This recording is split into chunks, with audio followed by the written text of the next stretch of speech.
Ok. Gravação iniciada. Boa noite a todos. Primeiramente, eu queria agradecer a participação de todos vocês, a colaboração de todos vocês, né, para essa causa que é tão importante. Eu acho que a gente nunca para pensar nas consequências, né, de um desastre dessa proporção, e hoje a gente está vivendo isso, então eu queria agradecer a participação de todos que estão aqui à noite, se dispondo a assistir a palestra e que também colaboraram com a causa. Agradecer muito, Vanderlei, pela disponibilidade, por estar aqui hoje conosco e contribuir tanto, assim, tanto para a causa quanto para o nosso crescimento profissional aqui. Obrigada, viu, Vanderlei?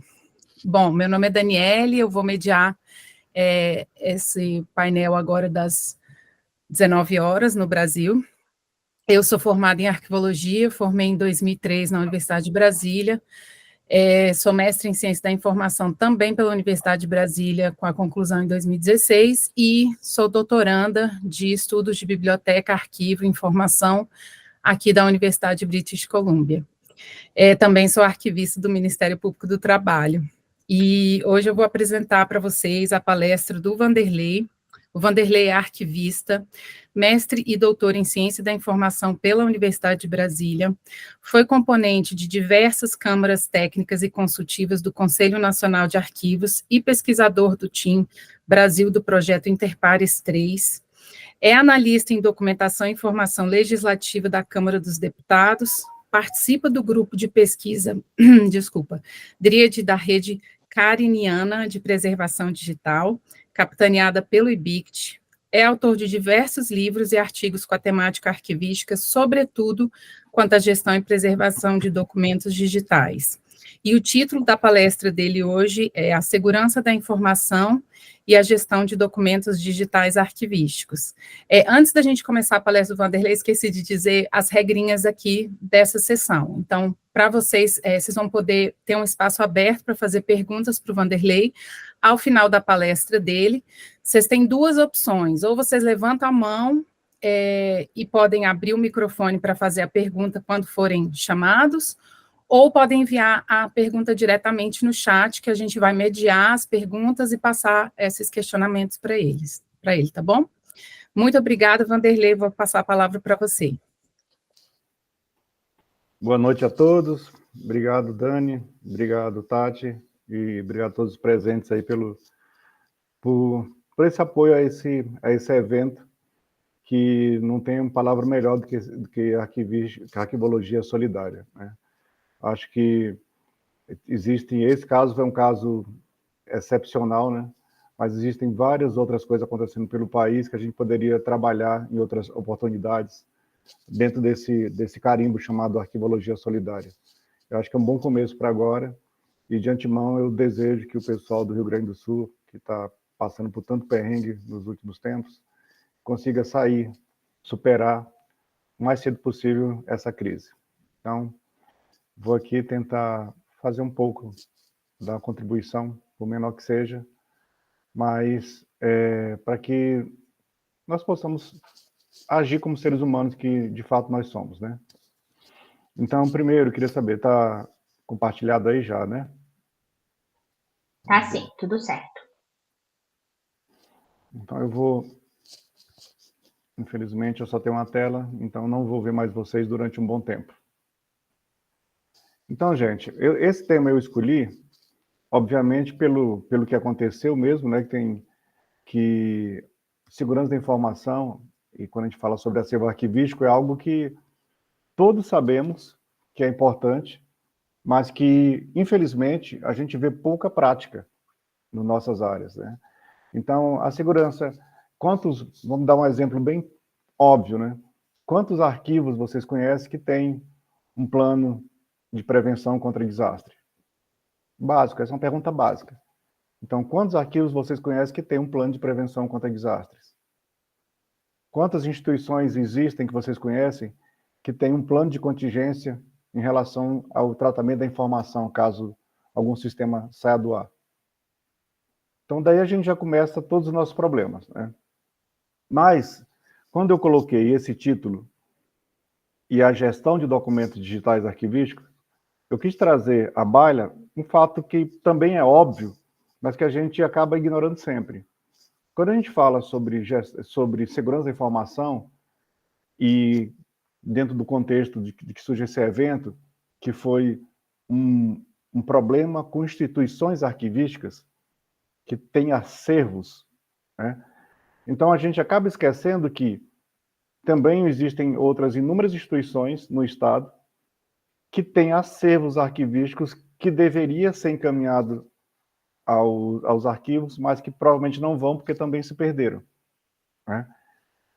Mas também porque na prática nossa do país é a gente usar depósitos no subsolo para guardar documentos arquivísticos. Então, dado esse preâmbulo, vamos começar aqui. Bem, vou começar bem objetivamente, de uma forma bem óbvia, com a definição de que é documento arquivístico. Se o conceito aqui é que a gente faça a gestão de documentos arquivísticos, a gente vai falar sobre segurança de documentos arquivísticos digitais, nada melhor do que a gente começar apenas nivelando o nosso entendimento. Então, o documento arquivístico é aquele conjunto, percebam que aí eu trouxe uma definição que agrega mais questões digitais para a definição. Então, um documento arquivístico, ele tem um formato, portanto, ele é um conjunto de dados estruturados. Ele tem alguma coisa ali dentro que é estruturada, dentro de um formato, dentro de forma de dispersão das informações ali. Então, é um conjunto de dados estruturados apresentado de uma forma fixa, com conteúdo estável, produzido ou recebido por pessoa física ou jurídica, pública ou privada, no exercício de uma atividade, observando os requisitos normativos daquela atividade e que é também preservado como evidência da realização dessa atividade. A atenção inicial que eu queria chamar a vocês é que cada uma dessas questões aqui, elas estão imbricadas no conceito de documento arquivístico. Então, um documento que não tem forma fixa, ele já não é bem um documento arquivístico.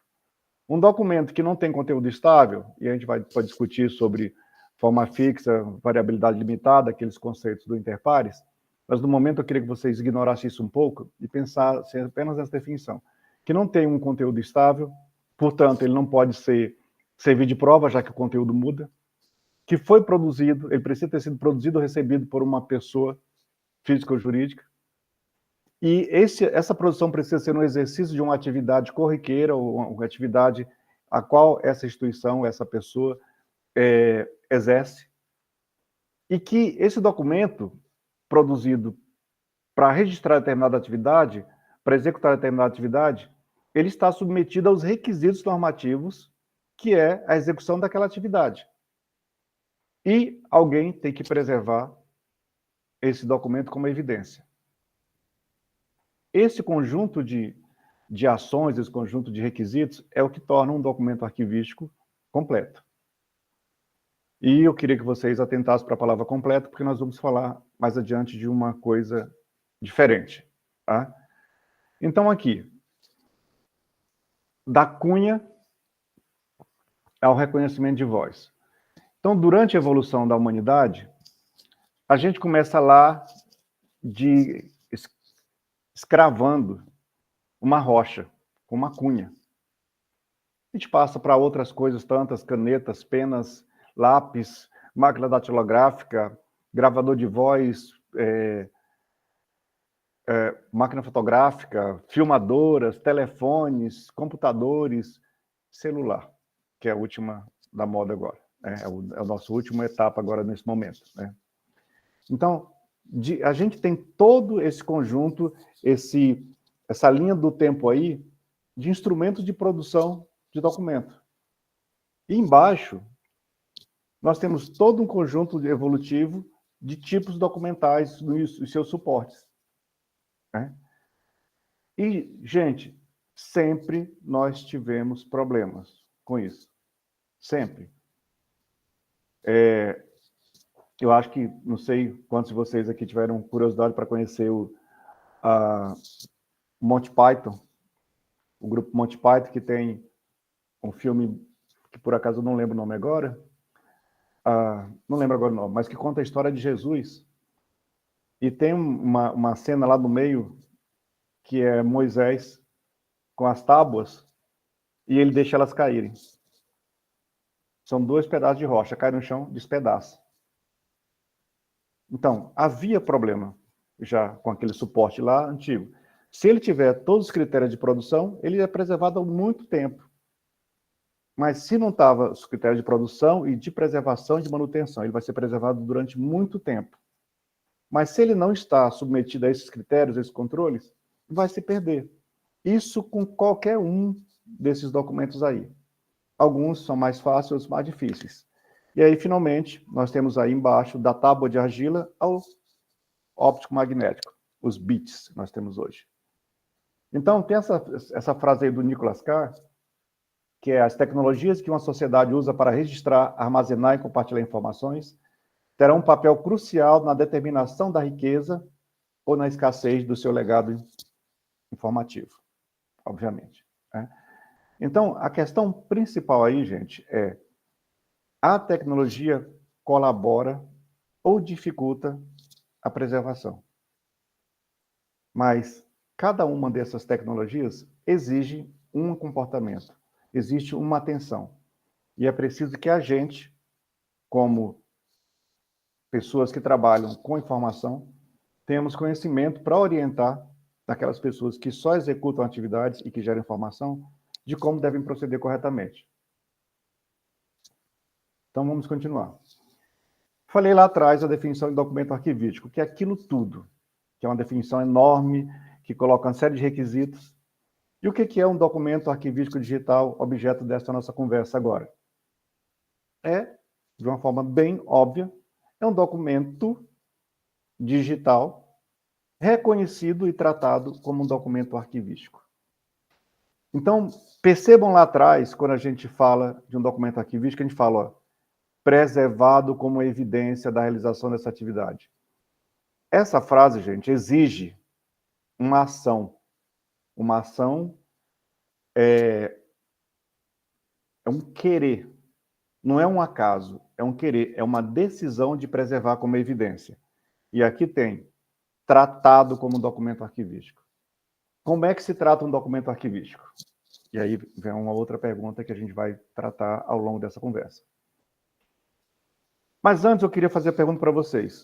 No mundo em que a gente vive falando de, mas documento digital não tem um original. Tem N cópias. Cada um tem todos os seus requisitos que poderiam ser utilizados, definido como original. Por que não é N originais? Ou N cópias? A definição, nesse caso, ela não é tão relevante quanto o conceito que fala, lá do próprio Interpares, que fala sobre o documento original. O documento arquivístico original é o primeiro documento que pode, completo, e que pode servir para aquilo para o qual ele for criado. Então, você tem esse como documento original. Mas eu posso copiar ele daqui para o sistema, ele mantém todas as características. Ok. Mas o documento original era aquele anterior. Isso não tem a ver com ele ter valor, não, gente. É um requisito, é apenas definição de originalidade. O original é esse. Em geral, dependendo de como você construiu o seu fluxo documental, se você não produz o documento dentro de um sistema de gestão de documento, você produz fora e captura ele para o sistema, né? Em geral, você vai copiar, você vai gerenciar uma cópia, porque o original está fora do sistema. Mas isso não significa que você não tem um documento que seja efetivamente o documento que a instituição utiliza como para comprovar todas as ações. Tanto que existe uma definição própria para isso, que é a tal da authoritative copy, que é a cópia autoritária, ou authoritative records, como tem na ISO. Né? Então, há essa definição já, que é aquela versão que é inserida e submetida aos procedimentos de gestão e de preservação. Então, esse documento é o documento que você vai tratá-lo como sendo um documento de fato daquela instituição, o documento arquivístico digital. Mas, ao fazer isso, surge a primeira questão sobre segurança da informação.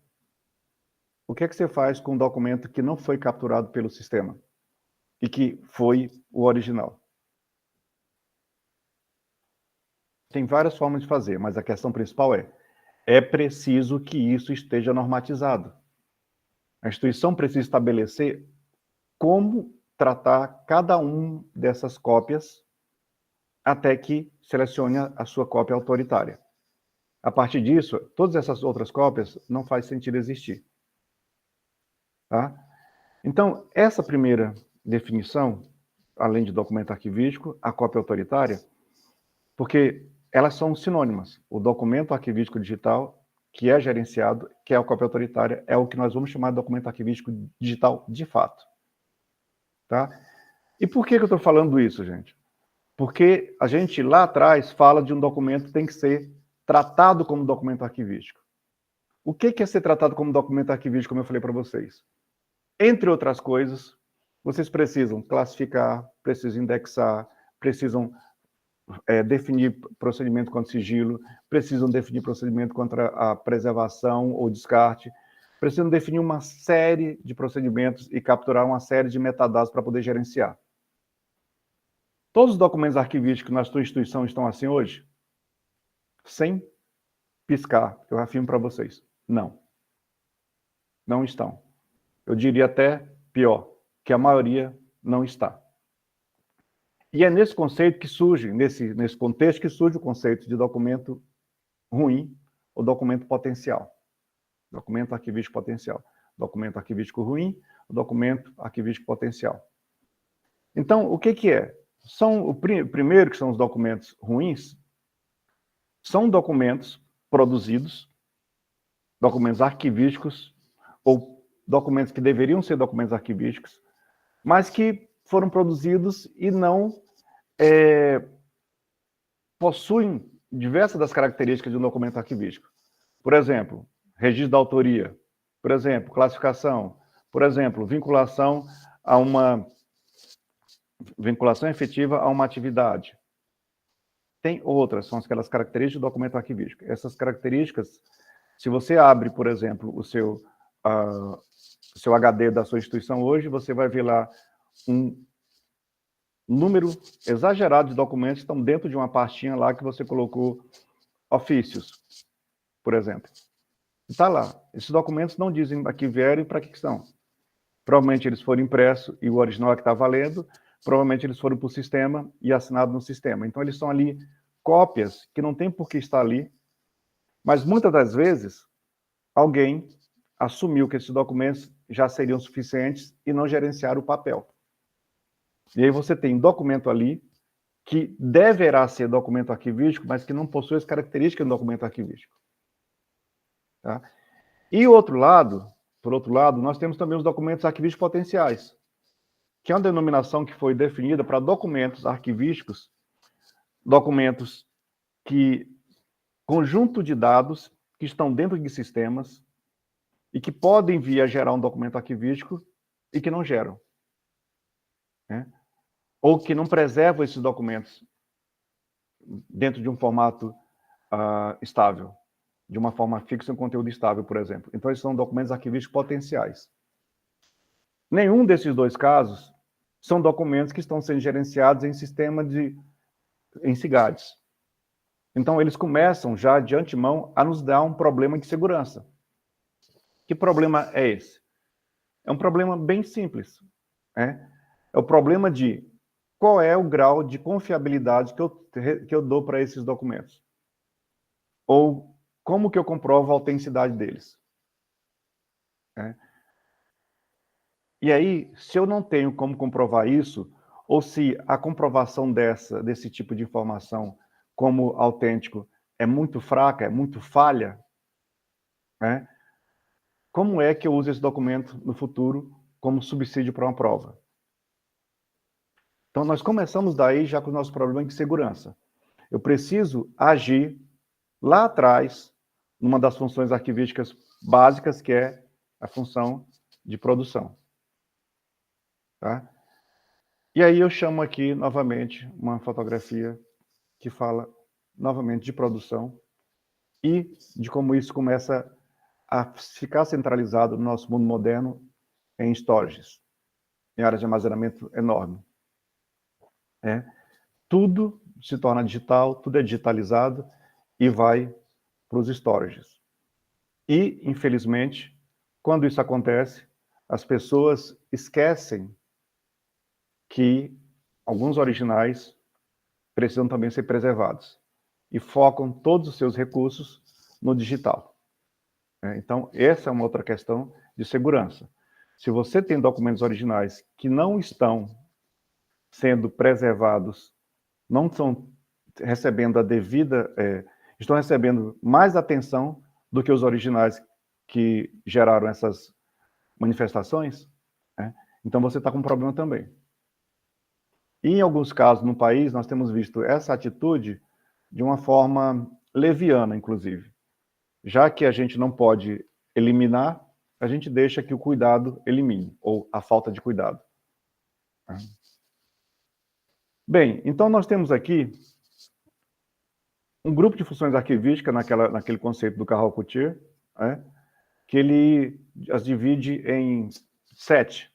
Produção, avaliação, aquisição, conservação, classificação, descrição, difusão e acesso.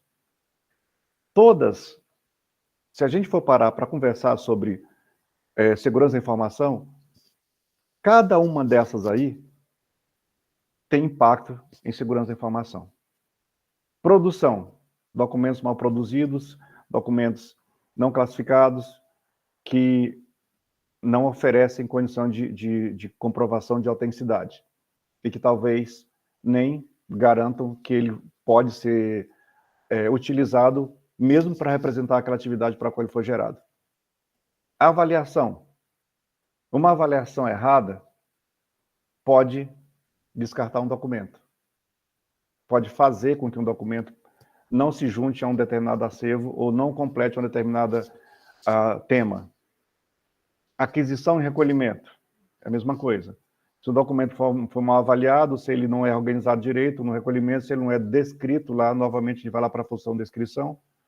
Se você não coloca um metadado, um descritor que recupera aquele documento, ele vai ficar perdido, embora esteja preservado. Conservação e preservação, por si só, já mostra muito sobre a questão da segurança. Se você não conservar, você perde. A classificação aqui é a classificação arquivística, a codificação no tema.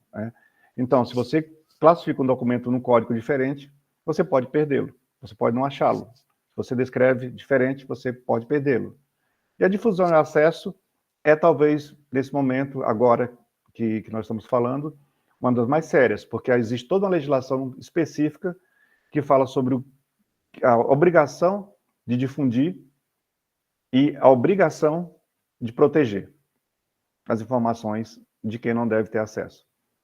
Então, é uma discussão bem séria, porque principalmente depois que surgiu a LGPD, essa discussão ficou um pouco mais complexa, mas a lei já ratificava uma coisa lá da Lei 8.159, que por sua vez ratificava a Constituição Federal.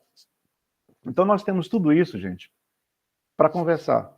Então, por isso, nós vamos ser um pouco mais superficiais, vamos não descer tanto. Então, via de regra, o que a gente precisa fazer é gerenciar. As pessoas viam aqui o que nossa imagem aqui à esquerda, as pessoas viam isso e falavam, nossa, que lixão, a gente precisa organizar. As pessoas não veem isso aqui. Elas veem, talvez, um conjunto de diretórios e um bando de nome de arquivo lá dentro. Elas não conseguem perceber que, em termos digitais, é equivalente a isso aqui. Ah, mas no digital eu posso ir lá, escrever uma palavra e recuperar o documento. Sim, você consegue recuperar o documento. O objetivo da gestão não é meramente recuperar o documento. É gerenciar esse documento em todo um ciclo de vida. E, às vezes, a recuperação, embora possa ser feita, talvez não seja feita na velocidade que você precisa. E se você não consegue acessar um documento tempestivamente, eu sou obrigado a dizer que você não acessou ele. Não adiantou você ter acessado depois, no momento que você já não precisava mais dele. Então, novamente, risco. Então, o que a gente precisa fazer? Gerenciar. E aí, entra já a gestão dos documentos, que eu já falei um pouquinho, vamos falar mais adiante, mas aí é que entra essa conexão com a segurança da informação. Então, lá quando você pega a ISO, e agora a NBR lá da ISO IEC, né, de segurança da informação, tem essa definição muito legal, clara e objetiva. É a preservação da confidencialidade, integridade e disponibilidade.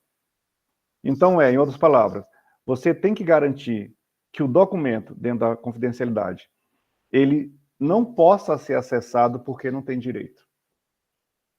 Ele precisa ser protegido, ele precisa ser acessado só porque tem autorização para acessar. A integridade, o documento tem que estar completo. Cada vez que você for lá, ele tem que estar completo, ele não foi alterado. A integridade tem a ver também com autenticidade. Né? E, finalmente, a disponibilidade, que quando você buscar o documento, você consiga acessar. Então, são dois, vocês podem ver, confidencialidade e disponibilidade, são dois lados da mesma moeda. Você tem que garantir que o documento seja acessível e, ao mesmo tempo, que não seja acessível a quem não tem direito. E que o documento está completo. Então, nas definições mais modernas, além dessa integridade, confidencialidade e disponibilidade, fala-se também em autenticidade, em contability, não repúdio e confiabilidade. Tudo isso tem a ver com segurança da informação. Né? Então, e o que a gestão de documentos prega lá desde o início? Que a gente possa ter algo parecido. Só que existe essa disciplina específica, a segurança da informação, que nós estamos falando. Então, quando nós estamos falando sobre dar acesso, e eu já falei para vocês que aqui você tem tanto a obrigação de dar acesso, quanto de evitar o acesso a quem não tem direito. E aí eu peguei esse relatório lá da Lei de Acesso à Informação, em 2016, um relatório de 5 anos da LAI, e tem uma demonstração que eu achei legal falar para vocês. Negativas legítimas de concessão de acesso. Então, 52% das questões sobre acesso que foram negadas são questões bem legais que têm a ver com documento sigiloso. Então, você tem lá, processo decisório em curso, você tem informação sigilosa, ou seja, aquela classificada, você tem informação sigilosa de acordo com a legislação específica, e você tem os dados pessoais. Então, se você não tem metadados lá no seu sistema, identificando esses sigilos, você provavelmente vai dar acesso indevido e pode ser penalizado juridicamente por isso. Então, esse, por exemplo, é outro filtro de segurança. É preciso que o órgão, ao trabalhar os seus sistemas, insira regras sobre isso. Então, na segurança da informação, é preciso que a gente analise algumas questões. Por exemplo, quais são as ameaças sobre aquele acervo, sobre a instituição, quais são as vulnerabilidades institucionais e qual a chance disso acontecer. E, finalmente, uma vez acontecido isso, qual é o impacto para a instituição? O quanto isso vai ser prejudicial a tudo aquilo que a instituição está fazendo. Porque é nesse caso, quando você sabe que o impacto é alto, é baixo, é que você vai discutir, por exemplo, lá no gerenciamento de riscos.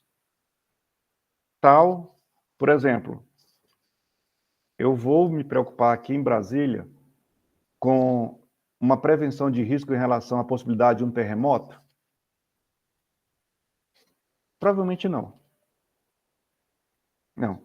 Mas, se for aqui nos ministérios, uma preocupação, um risco em relação à inundação, não nesse nível, mas inundação de chuva, que acontece aqui, comumente, é perigoso. E já aconteceram outras vezes. Os acervos ficam muito nos pisos inferiores.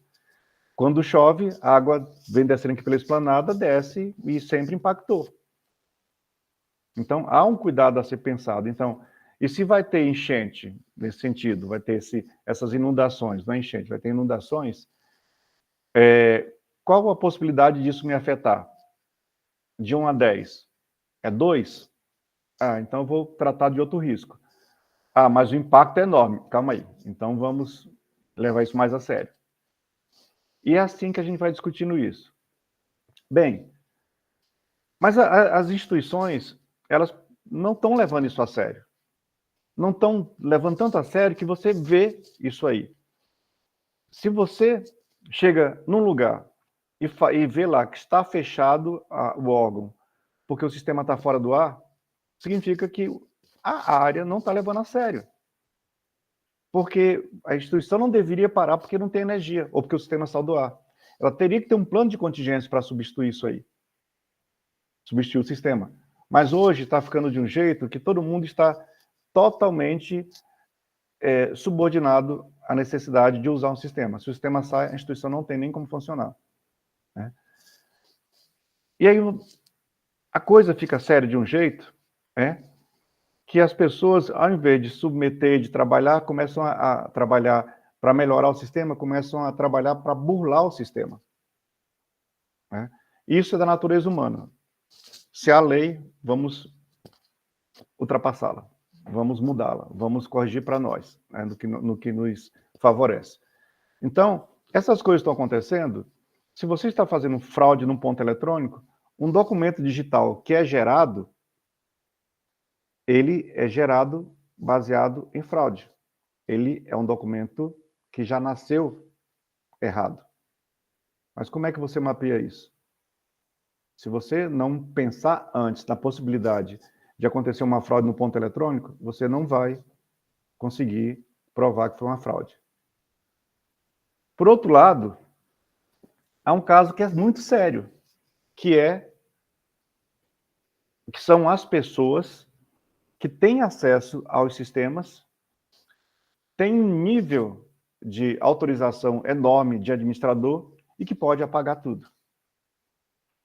Então, deveria-se pensar em sistemas que não fossem assim tão frágeis.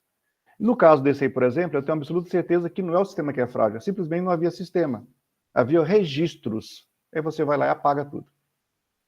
Se fosse um sistema de fato, a pessoa só poderia apagar aquilo que estava na sua pasta, e não no que estava em todo o sistema. Mas isso pode acontecer e demonstra o tanto que a gente precisa evoluir em relação à gestão dessas informações arquivísticas. Bem, eu amo esse slide, eu amo essa imagem. Vocês veem aí, eu traduzi para ficar mais fácil, para a gente não ficar pensando. No canto ali, no corner, à direita, nós temos firewalls, criptografia, programas antivírus, e do outro lado nós temos o Dave, que é um erro humano. E nós estamos falando de segurança de dados, né? E aí, para vocês não acharem que isso é baboseira, é excesso, eu trouxe esse exemplo aqui. Isso, no órgão público, que eu fui pegar um documento e estou olhando por cima da janela e vejo isso aí. Então, a senha é interessante, a senha, mas todo mundo está vendo? Isso, gente, é um tipo de segurança, é um tipo de falha de segurança que você resolve com muito, muito, muito, muito treinamento e, em geral, penalidade. Por quê?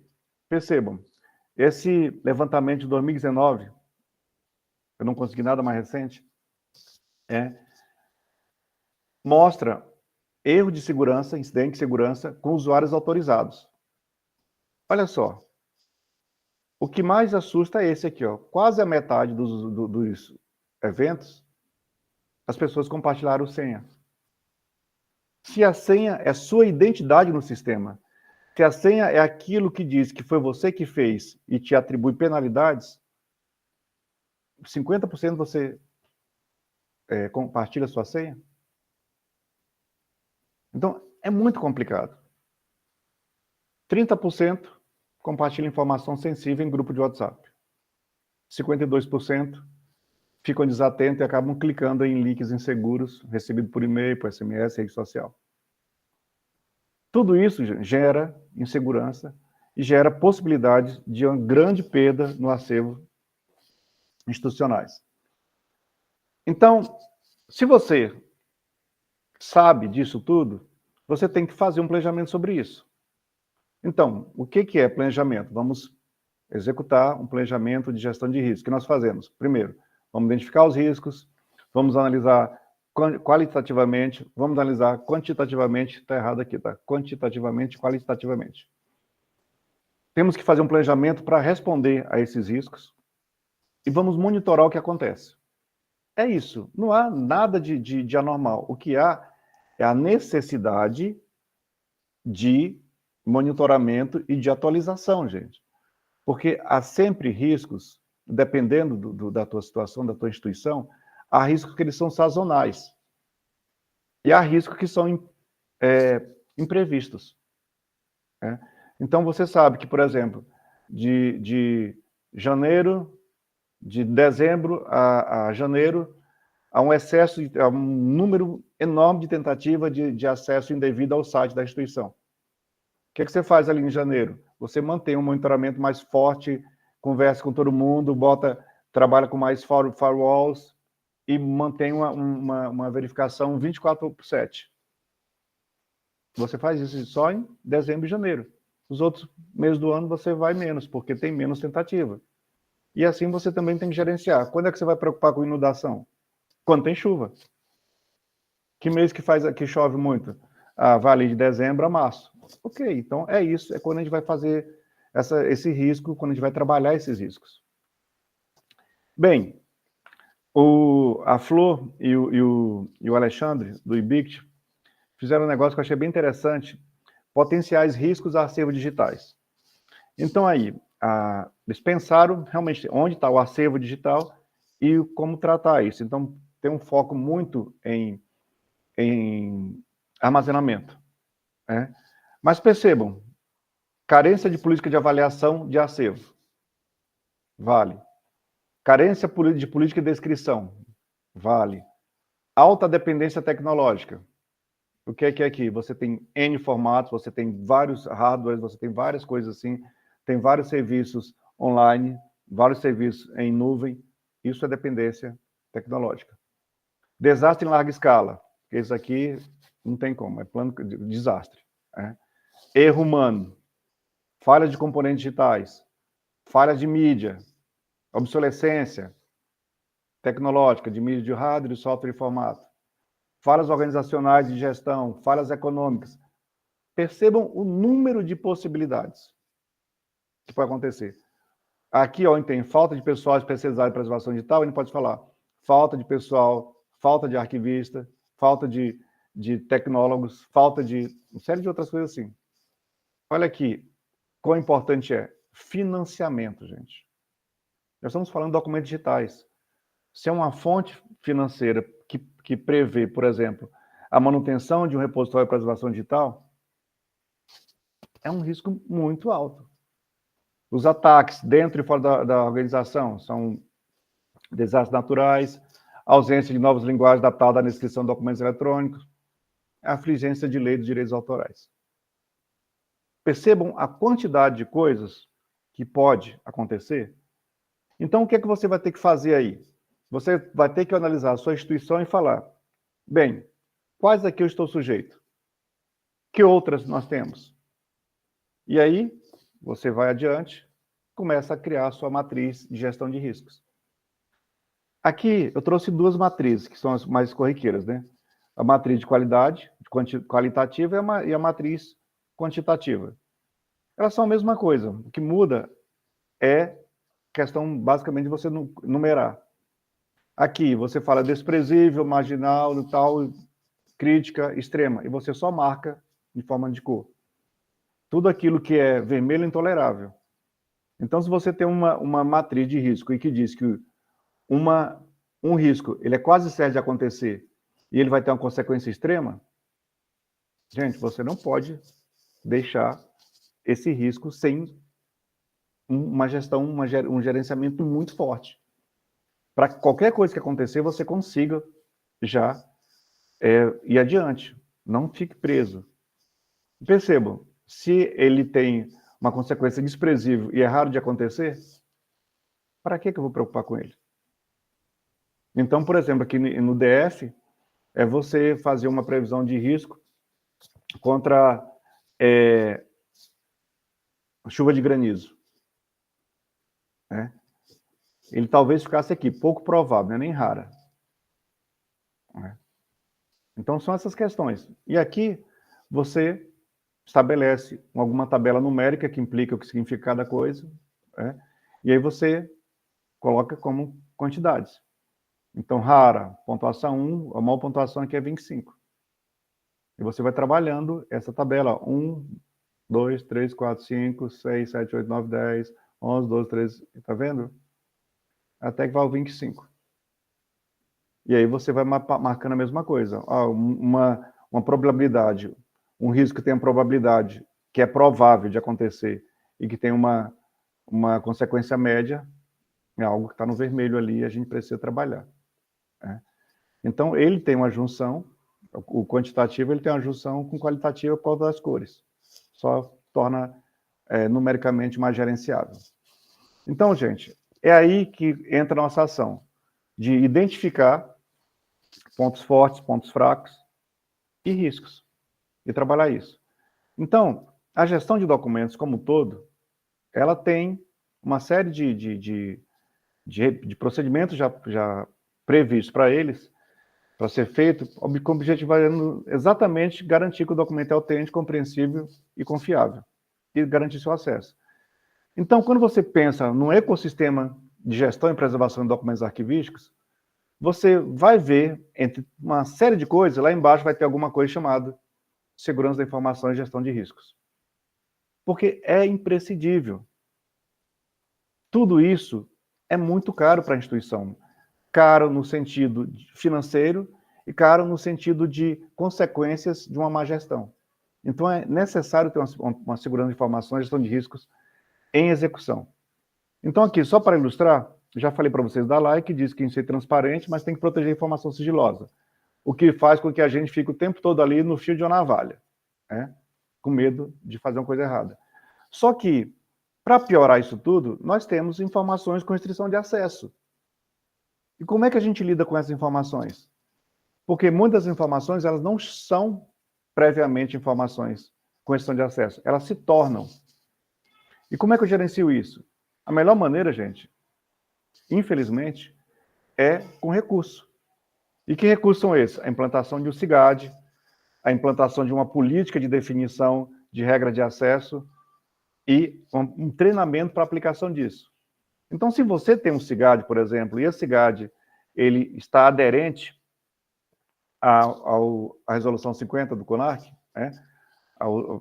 Então, você vai ter tudo isso, e aqui no meio tem uma coisa muito séria, que é a conformidade legal e normativa.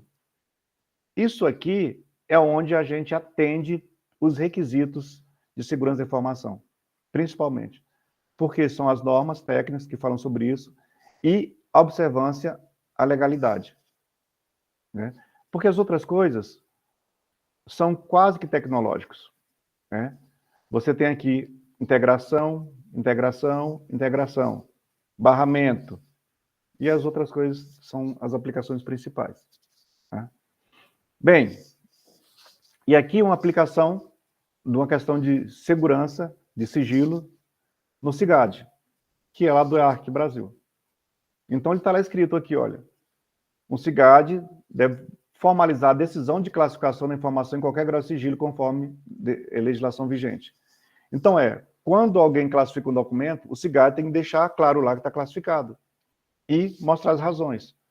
Por quê? Quando houver a pesquisa, ele também tem que bloquear o acesso a quem não tem direito. Então, ainda no CIGAD, vamos falar de eliminação. O documento vai ser eliminado. Tem informação sigilosa, ele não pode ser eliminado sem que seja também eliminado suas cópias, seus backups. Quem controla isso? A relação dos originais com os backups. É preciso que haja esse entendimento claro de que uma vez que um documento foi eliminado, os backups dele devem ser eliminados. Como você vai executar isso? É preciso uma política interna definindo exatamente como fazem isso. Então, dentro de fatores críticos de sucesso de uma implantação de CIGAD, eu entendo que é estabelecer as regras referentes à segurança dos procedimentos de gestão de documentos, incluindo principalmente a questão dos acessos, controle de versão e de transmissão do Código de Classificação, tanto também como cumprimento dos prazos de guarda. Tá? Bem, esse slide aqui é só para vocês perceberem que isso é muito comum.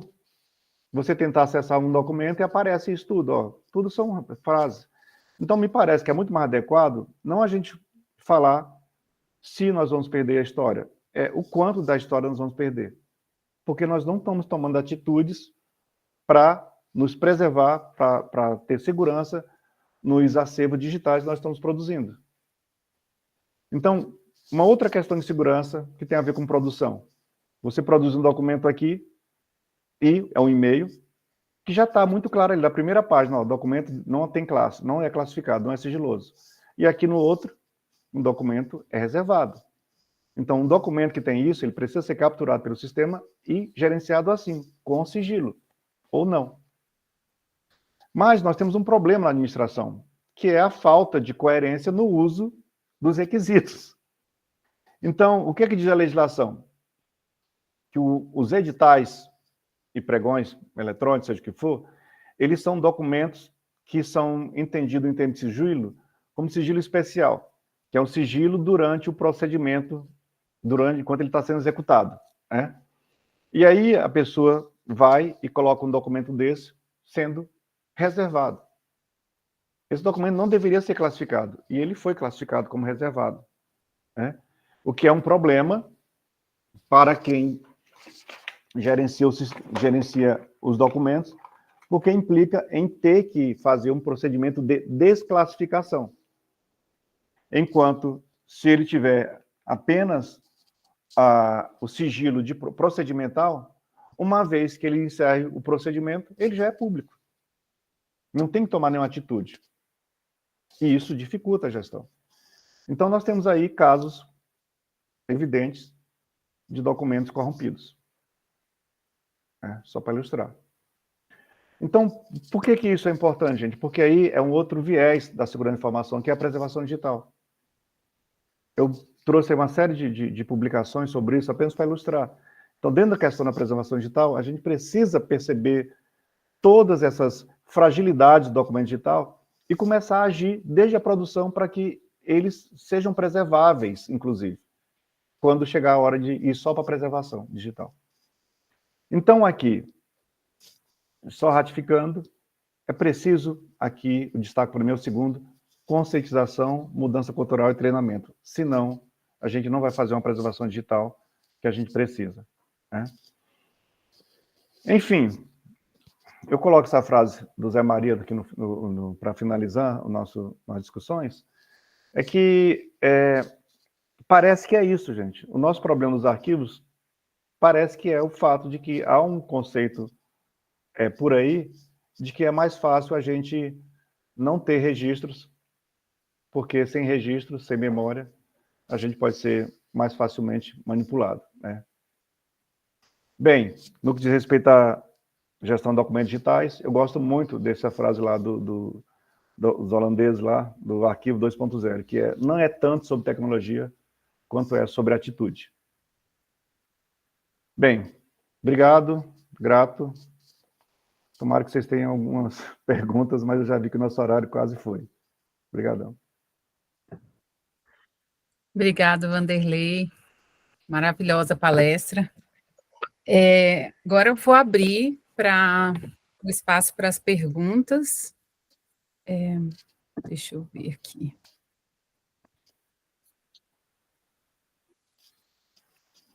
Apesar de eu ter levantado a mão, não tem uma pergunta agora. Alguém tem alguma pergunta? Pode levantar a mão e abrir o microfone para fazer, assim que for chamado, ou mandar a pergunta no chat. O Charlie lembrou aqui o filme A Vida de Brian, é isso mesmo. Isso, A Vida de Brian. Adoro aquele filme, já vi umas 10 vezes. Também, muito bom.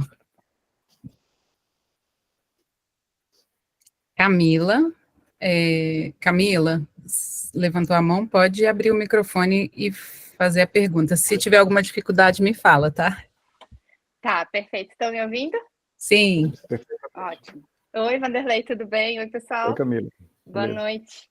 Vanderlei, eu tenho refletido um pouco sobre essa temática, né? Eu tive em uma banca de tese de doutorado, foi antes de ter acontecido esse episódio no Rio Grande do Sul, e na banca a gente tinha junto um membro, né, que ela é diretora da Defesa Civil aqui no estado de Santa Catarina. E várias coisas que foram levantadas nessa banca, né, o estudante ele é formado em arquivologia, mas tem também curso técnico em edificações e trabalha na parte de segurança do trabalho lá na universidade. Então ele levanta várias questões, não só da questão da tecnologia, dos desastres ambientais, mas os desastres também causados por guerra, por esses movimentos também que, né, a gente viu acontecer agora lá na faixa de Gaza, que destruíram os acervos, né? Que é isso, né? Que tu acabou de fechar a fala, né? Sem memória a gente não tem identidade e alguns querem justamente que isso aconteça, o que faz dos arquivos um ponto muito estratégico de ataque nesse caso, né? E a minha pergunta, Vanderlei, é mais uma reflexão que eu tenho tido, assim, de onde a gente vai abordar isso nos currículos dos cursos de arquivologia, sabe? Ou como estamos abordando isso. Depois dessa banca, que me abriu um leque, assim, claro, a gente estuda um pouquinho ali na questão de preservação e conservação, focado no papel, na questão ambiental, né? Infiltrações e tal. Mas onde a gente vai inserir isso? Ou será que estamos muito atrás, né? Isso já tinha que estar nos nossos currículos, segurança como um todo, né? Com planos de emergência, da questão digital, mas também da questão do papel, enfim. Então, foi só uma reflexão que eu fiquei aqui fazendo e já que abriu a oportunidade de compartilhar, eu resolvi abrir aí, tá bom? Obrigada. Obrigado.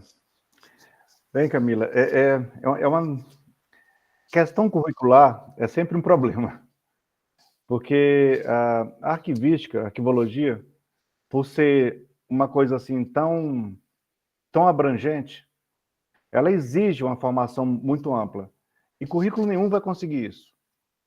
Então, o que a gente acaba acontecendo é que alguns estados, por ter uma proximidade com determinadas coisas, focam em determinado viés, né?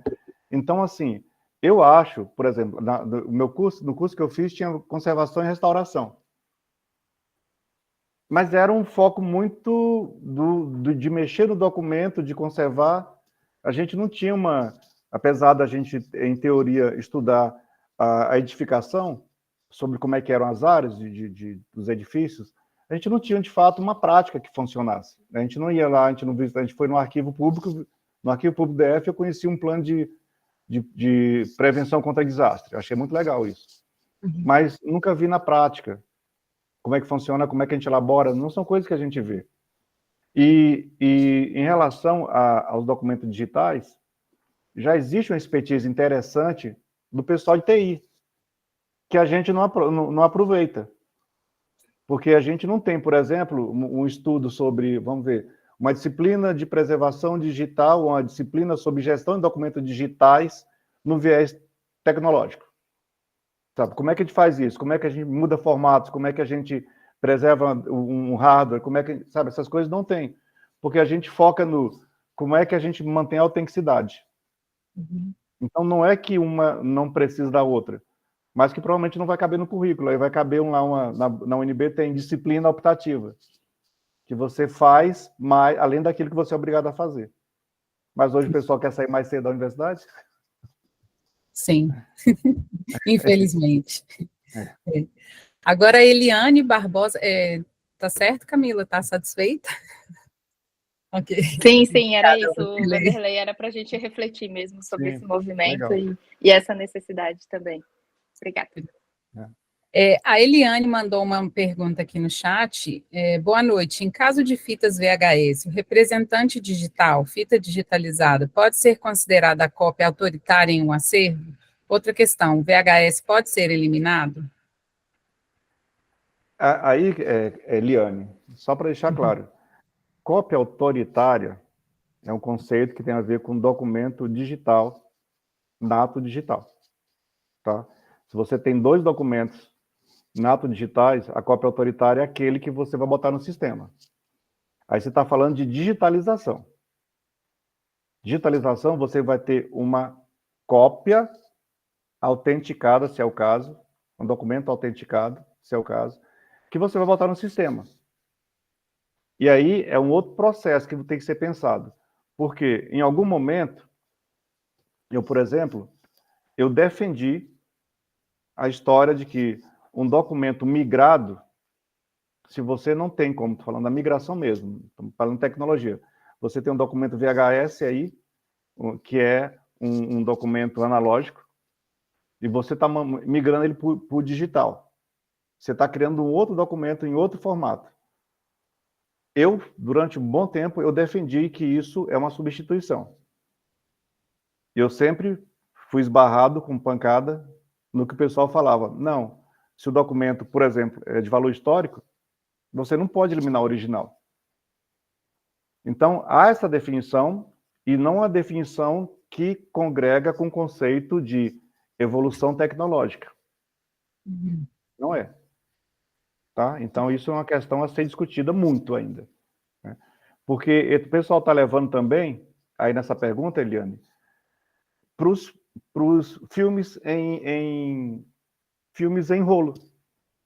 Um filme, um documentário, por exemplo, que está em rolo de fita, o pessoal está digitalizando e perguntando também, pode eliminar o original? De novo, você aí já não está de novo falando que é evolução tecnológica sem ser. São formatos distintos. Então, é uma questão que precisa ser aprofundada. Eu acho que tem pouca discussão sobre isso. Poderia evoluir bastante. Obrigada, Eliane, Vanderlei. A gente tem 1 minuto para uma última pergunta. Carlos Eduardo está com a mão levantada. Será que dá tempo da gente responder, Vanderlei? Vamos tentar. Carlos, vamos lá. Boa noite, Vanderlei. Boa noite, pessoal. Cara, desculpa essa pergunta com 1 minuto faltando, né? Mas qual é a situação? Qual é a situação?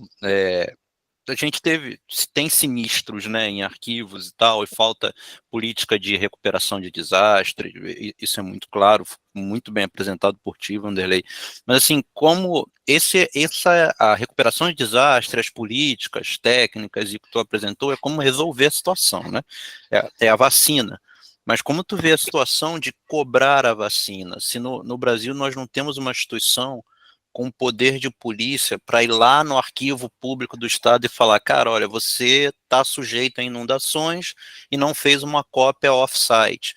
Você está sujeito a incêndio e não tem uma cópia off-site onde não tem esse problema, assim. Né? E esse, assim, talvez seja o topo do iceberg. A falta de poder de polícia impacta na falta do CIGAD, na falta de um repositório digital, dentre outros, né? Então, como tu vê, ou se tem alguma opinião associada a isso, né? A uma instituição com o poder de fiscalização e punição daquelas entidades que não praticam a técnica. Olha, sobre isso, Aman, eu gosto demais do que o arquivo do Estado de São Paulo fez. Gosto demais, eu acho uma iniciativa fantástica de abrir um relacionamento, entre aspas, convênio com o Tribunal de Contas do Estado. Então, o Tribunal de Contas, ele tem uma atribuição de ir nos órgãos e falar o seguinte, como é que estão as suas contas em dia? Tá assim, assim, assim, assim. E em relação a tal coisa, assim, assim, assim. O que foi que o arquivo do Estado fez? Elaborou uma série de requisitos para dizer que o cara está em conformidade com a gestão documental. Então, é o tribunal que cobra isso. Então, eu não sei como é o nível de aplicação, mas o conceito, para mim, é excelente. Porque você estabelece, então, assim, conformidade com a segurança dos acervos digitais. Precisa disso, disso, disso, disso. Quem vai cobrar é o Tribunal de Contas. E aí o tribunal leva o especialista do arquivo para acompanhar. Mas não é o arquivo que vai dizer assim, você está me devendo, porque o arquivo não tem esse poder. E a IEDA já falou em algum momento, por que funciona com o Tribunal de Contas? Porque eles bloqueiam recursos para esse órgão. Aí o órgão não ter direito de receber dinheiro. É só isso que eu conheço. É uma forma de sanção, né? Então, eles podem aplicar sanção administrativa, é mais fácil, né? Exatamente. Com certeza. Então, mais uma vez, obrigada, Vanderlei, pela sua disposição, tempo, pela rica palestra aqui, acho que todo mundo aproveitou bastante, foi muito bom, muito obrigada mesmo. E, gente, geralmente a gente tem um intervalo, mas hoje não vai dar, agora não vai dar. Então, a gente já vai emendar essa palestra do Vanderlei. Obrigada, Vanderlei. Nada, gente. Obrigado a todo mundo. Com a palestra da Brenda, da professora Brenda, né? Brenda, tá aí? Olá, Brenda. Oi. Tudo bem? Tudo bom, peraí. Pronto. Tá aparecendo a minha imagem direitinho? Sim. Todo mundo consegue ver a Brenda bem aí? Só dá um joinha para eu confirmar. Ótimo. Obrigada, gente.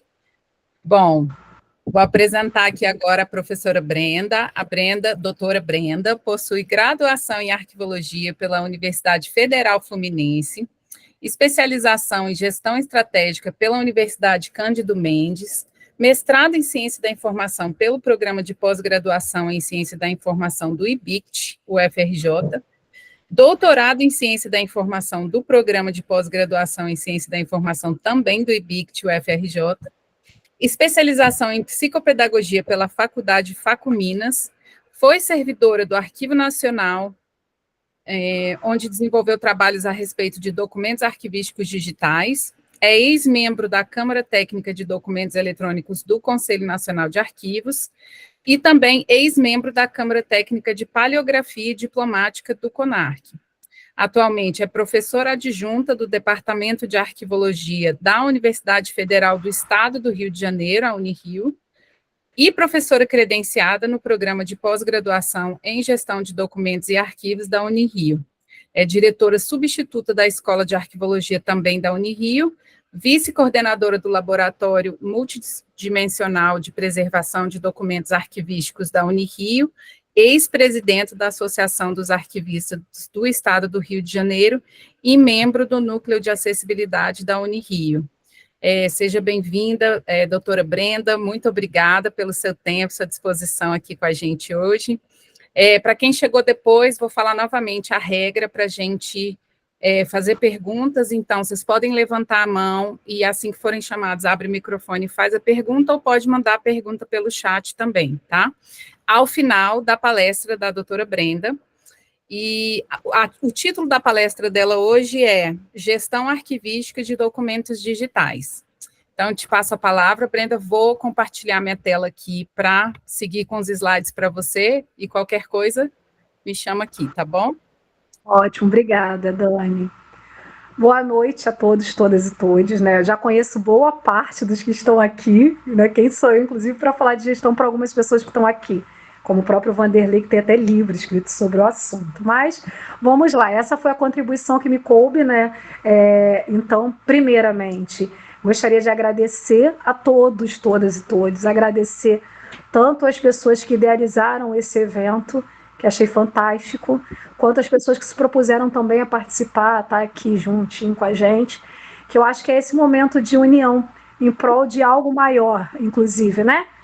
Então, assim, você pode passar o primeiro slide? Eu queria começar já até deixando uma mensagem inicial que vai além da própria temática do evento, né? Eu só vou pedir desculpa que vocês vão ver que tem horas que eu vou baixar para cá, porque a transmissão está pelo celular. Eu estou olhando no tablet porque eu estou em João Pessoa no evento que vai ter aqui. Estou nessa correria, estou no hotel e não deu para ajeitar nada direito, que eu cheguei em cima da hora aqui, né? Eu vou atrasar um pouco.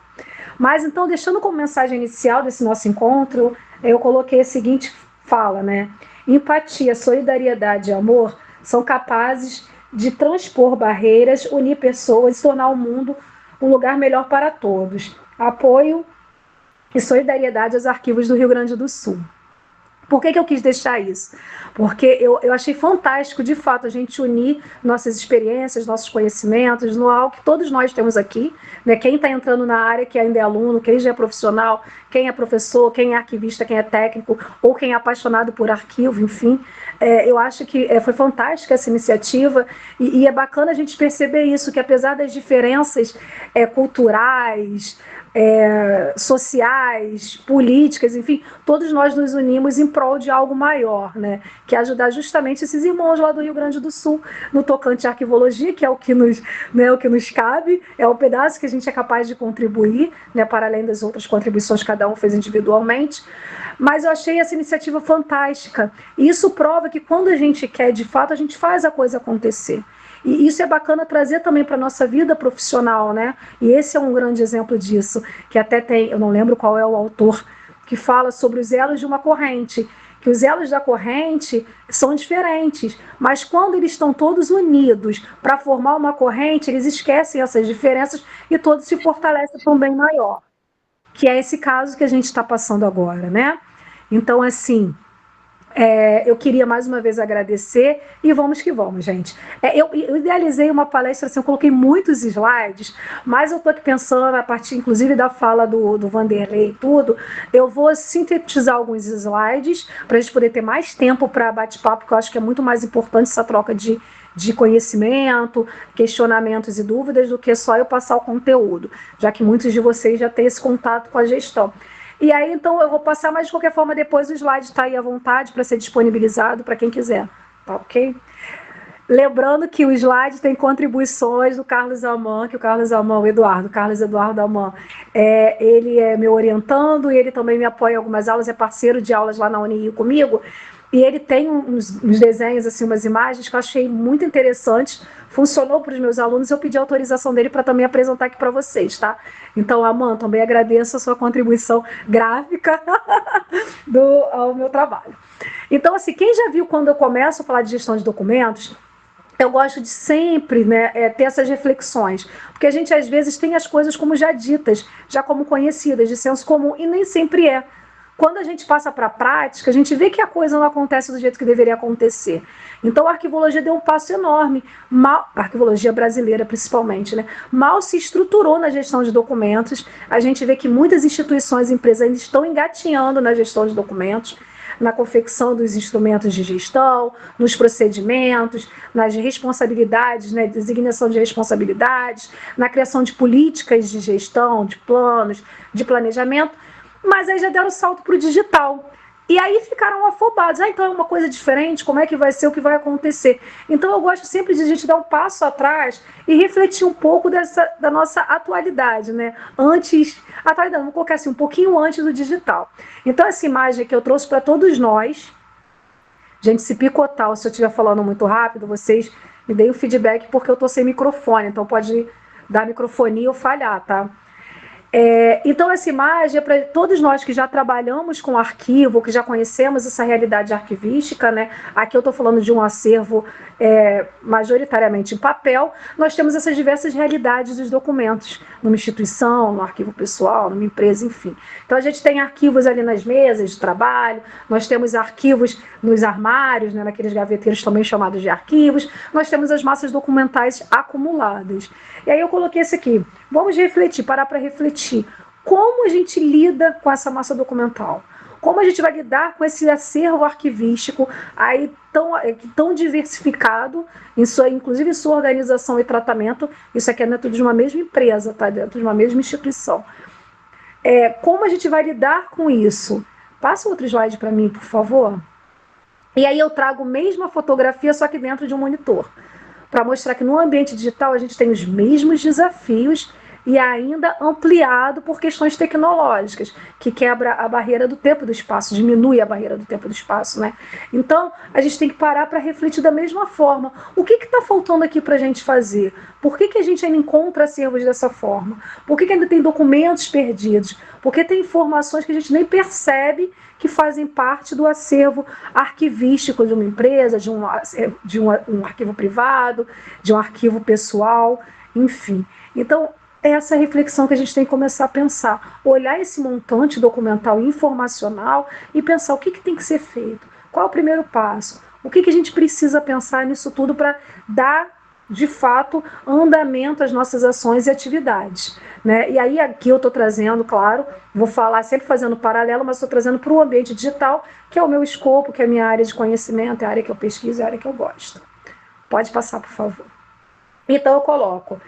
Calma aí que eu estou passando aqui, o tico e teco deu, que a gente não consigo enxergar no celular. Quem me conhece sabe que eu sou deficiente, não enxergo no celular, então eu tenho que passar por aqui, né? A gestão arquivística de documentos digitais. O que é aí? Tudo se inicia pela gestão arquivística de documentos digitais. A gestão de arquivística de documentos digitais, ela começa lá na classificação e avaliação? Não começa aí. E a gente vai perceber mais à frente como ela começa, como a gente vai começar a desenvolver, tá? Mas antes de entrar na gestão arquivística de documentos digitais, que é que eu estou chamando de GADD, no slide por questões de espaço mesmo, gráfico, eu coloquei o que eu chamei de preâmbulo, 2 conceitos básicos,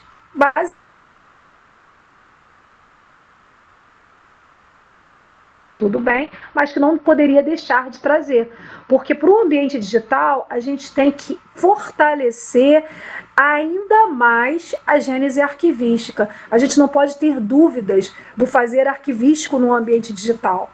Diferente do ambiente analógico. O ambiente analógico, a gente consegue, eu sempre dou esses exemplos, quem nunca ouviu casos, ou vivenciou casos de acharem documentos no porão, num sótão, enfim, em vários lugares, aí perdidos na casa da nossa avó, na casa da nossa aposentou e levou o documento, mas você ainda acha.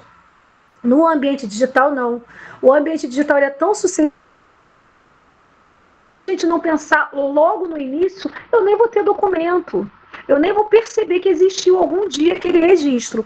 Vide hoje as informações que a gente perde, que a gente vem perdendo ao longo do tempo, né? Então, assim, coloquei alguns preâmbulos, porque acho fundamental a gente só reforçar alguns conceitos para nossa palestra de hoje. Pode passar, por favor. E aí eu começo, é claro, com o conceito de documento arquivístico digital. Que o que é o documento arquivístico digital? É um documento digital tratado e reconhecido como arquivístico. Então eu tenho já aquele registro informacional produzido num ambiente digital, a partir de dígitos binários, a partir dessa tecnologia digital que a gente conhece, que eu não estou entrando no mérito de explicar a tecnologia digital, mas vamos dizer assim, simplistamente, é isso que a gente utiliza no nosso computador, no nosso tablet, no nosso smartphone. Atualmente é essa tecnologia que cerca a gente, né? Essa tecnologia digital. Então, se eu tenho um registro informacional ali, opa, aqui eu já tenho um documento. E aí? Tenho que declarar ele como arquivístico, eu tenho que tratar ele como arquivístico. Então a gente começa a perceber a importância de eu entender o que é um documento de arquivo e o que é um documento digital. Se eu não entendo, eu não vou reconhecer e não vou tratar. Então tá, documento digital, tranquilo, a gente sabe que é um registro em dígitos binários. Eu vou puxar aqui, pode passar o slide, tá? No slide seguinte, deixei para vocês aqui. Coisa de professor muito didáticozinho, né? Eu coloquei aqui aí em cima, ó, documento, arquivístico e digital. Então, a definição de documento, eu busquei nos clássicos mesmo da nossa área aqui no Brasil, para a gente ter aqui no Brasil a gente tem. Então, é claro, gente, que tem vários autores, tem a tese, por exemplo, da Roseli Rondinelli, que debate esse conceito, não foi a minha intenção levar à exaustão esse conceito, mas é só apresentá-los para a gente poder seguir na definição e na compreensão de gestão de documentos. Então, a gente tem que o documento é a unidade de registro de informação, qualquer que seja o formato ou o suporte. Então, aqui a gente já vê. Se eu tenho informação registrada, independente do formato do suporte, eu tenho um documento. Ainda não estou falando de documento arquivístico. Eu tenho um documento. Todo mundo sabe, né? Documento é o quê? Informação registrada. Informação mais suporte, né? A gente até fala isso, informação mais suporte é um documento. Informação registrada é um documento. E aí, trago a seguir a definição de documento arquivístico, que aí foi essa daqui é da Câmara Técnica, né, do glossário da Câmara Técnica de Documentos Eletrônicos, inclusive que o Vanderlei que coordenou esse trabalho do glossário. A gente tem a definição de documento arquivístico, que é o documento produzido, elaborado ou recebido, no curso de uma atividade prática como instrumento ou resultado de tal atividade, e retido para ação ou referência. Então, não basta ser só uma informação registrada, tem que ser uma informação registrada, produzido no decorrer das atividades, aí dotado com todas aquelas características que a gente conhece no documento arquivístico, e retido para ação ou referência. Eu retenho esse documento. Eu faço com que eu possa ter acesso a ele sempre que for necessário, da mesma forma que ele foi produzido, tá? E o digital é o documento codificado em dígitos binários, acessível e interpretável por sistema computacional, por meio de sistema computacional. Também é a definição da CTDE. Quando eu junto essas 3 definições, é o que eu tenho de documento arquivístico digital. É aquela informação registrada, produzido ou, como é que a gente fala, elaborado ou recebido no decorrer da atividade de uma instituição ou de uma pessoa física e jurídica, dotado de organicidade, retido para ação ou referência, sendo que foi produzido no ambiente digital. Ele está ali em códigos binários e interpretável por sistema computacional. E qual é a grande questão desse documento? A fragilidade que ele se apresenta para a gente. Por quê? Porque ele é um documento altamente dependente dessa tecnologia, já que ele não é diretamente compreensível ao indivíduo, ao sujeito, ao ser humano, né? A gente não consegue olhar uma cadeia de bits e dizer o que é. A gente precisa de mediadores para ter acesso a essa informação. Isso é o que vai tornando esse ambiente digital mais frágil, mais suscetível a perdas informacionais. Por quê? Porque se eu tenho uma pausa em um desses mediadores, né, eu não consigo ter acesso àquela informação. Então, se eu não faço o tratamento adequado desse documento, eu posso estar colocando em risco o acesso a ele, né? E o acesso, gente, é a finalidade do arquivo. A gente trata, a gente classifica, a gente dá temporalidade, a gente tem essa preocupação toda com gestão e com preservação para quê? Para dar acesso à informação registrada no documento. Se eu não consigo dar acesso, eu estou falhando enquanto arquivista, enquanto profissional de arquivo. Não é mesmo? E se eu tenho esse ambiente tão suscetível, tudo isso eu tenho que levar em consideração. Tem muito a ver com o que o Vanderlei estava falando de gestão de riscos, de preservação. Pensa bem, quando a gente fala de gestão de riscos para os documentos não digitais, eu penso lá o quê? Temperatura, ambiente, né? Eu faço equilíbrio. Muito do ambiente, do suporte, paraná, diversas coisas que já foram faladas. Quando eu falo do digital, para além disso, eu tenho inclusive que vislumbrar esses mediadores, software, hardware, fonte de energia. Toda vez quando eu começo as minhas aulas na universidade, eu pergunto para os alunos, o que eu preciso para ter acesso a um documento digital? Todo mundo me fala, computador. Opa, se eu tenho um computador e eu não tenho uma fonte de energia, eu vou ter acesso à informação que está ali no meu documento? Não vou ter acesso. Então, olha só, o primeiro mediador, uma fonte de energia. Se hoje eu uso energia elétrica, eu tenho que prever lá na minha gestão de riscos, por exemplo, se faltar a luz, eu tenho que ter um gerador. O gerador que eu tenho é a diesel. Eu tenho verba para comprar o diesel quando for necessário. Olha aí a questão toda que envolve. Olha como a complexidade no ambiente digital, ela amplia muito. E essas questões têm que ser conversadas, tanto na gestão de documentos quanto na preservação. Eu tenho que ter esse diálogo direto. Não dá mais para pensar de forma estanque, ou como era pensado no ambiente não digital. No ambiente digital, por muitas vezes, a preservação foi pensada já no acervo permanente, ela era associada ao acervo permanente.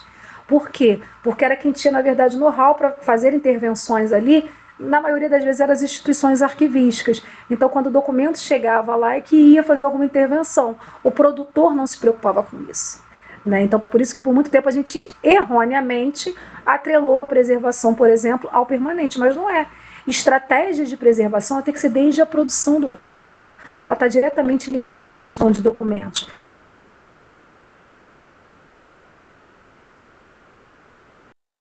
Diz o quê? Escolha do aparato tecnológico, de hardware, de software, de formato que eu vou utilizar, se eu tenho os recursos, se eu tenho a verba para manutenção dos recursos, porque o ambiente digital ele é altamente dependente, sim, de verba, porque eu preciso desse dinheiro, eu preciso ter uma verba própria para ele, porque todas as intervenções, elas são custosas, ela tem um custo que eu tenho que considerar, então quem for falar de preservação vai falar sobre isso, por exemplo, quando a gente fala em repositório, que eu tenho que prever tudo isso, e para a gestão também, eu tenho que prever o custo que vai ter, eu tenho que prever a tecnologia que eu vou utilizar, tudo isso é pensado na gestão. E aí já estou embutindo o que aqui? Estratégias de preservação. Então é tudo muito junto mesmo e misturado, vamos dizer assim, como teria que ser no ambiente não digital. No ambiente não digital já era para ser assim. Só que, como eu falei, o suporte papel, com todos os problemas, o suporte papel, ele ainda é um suporte que durava, né? Às vezes rasgavam lá de mão, você conseguia ter acesso à informação, rasgava parcialmente, ficava amarelado, mas você conseguia ter essa informação.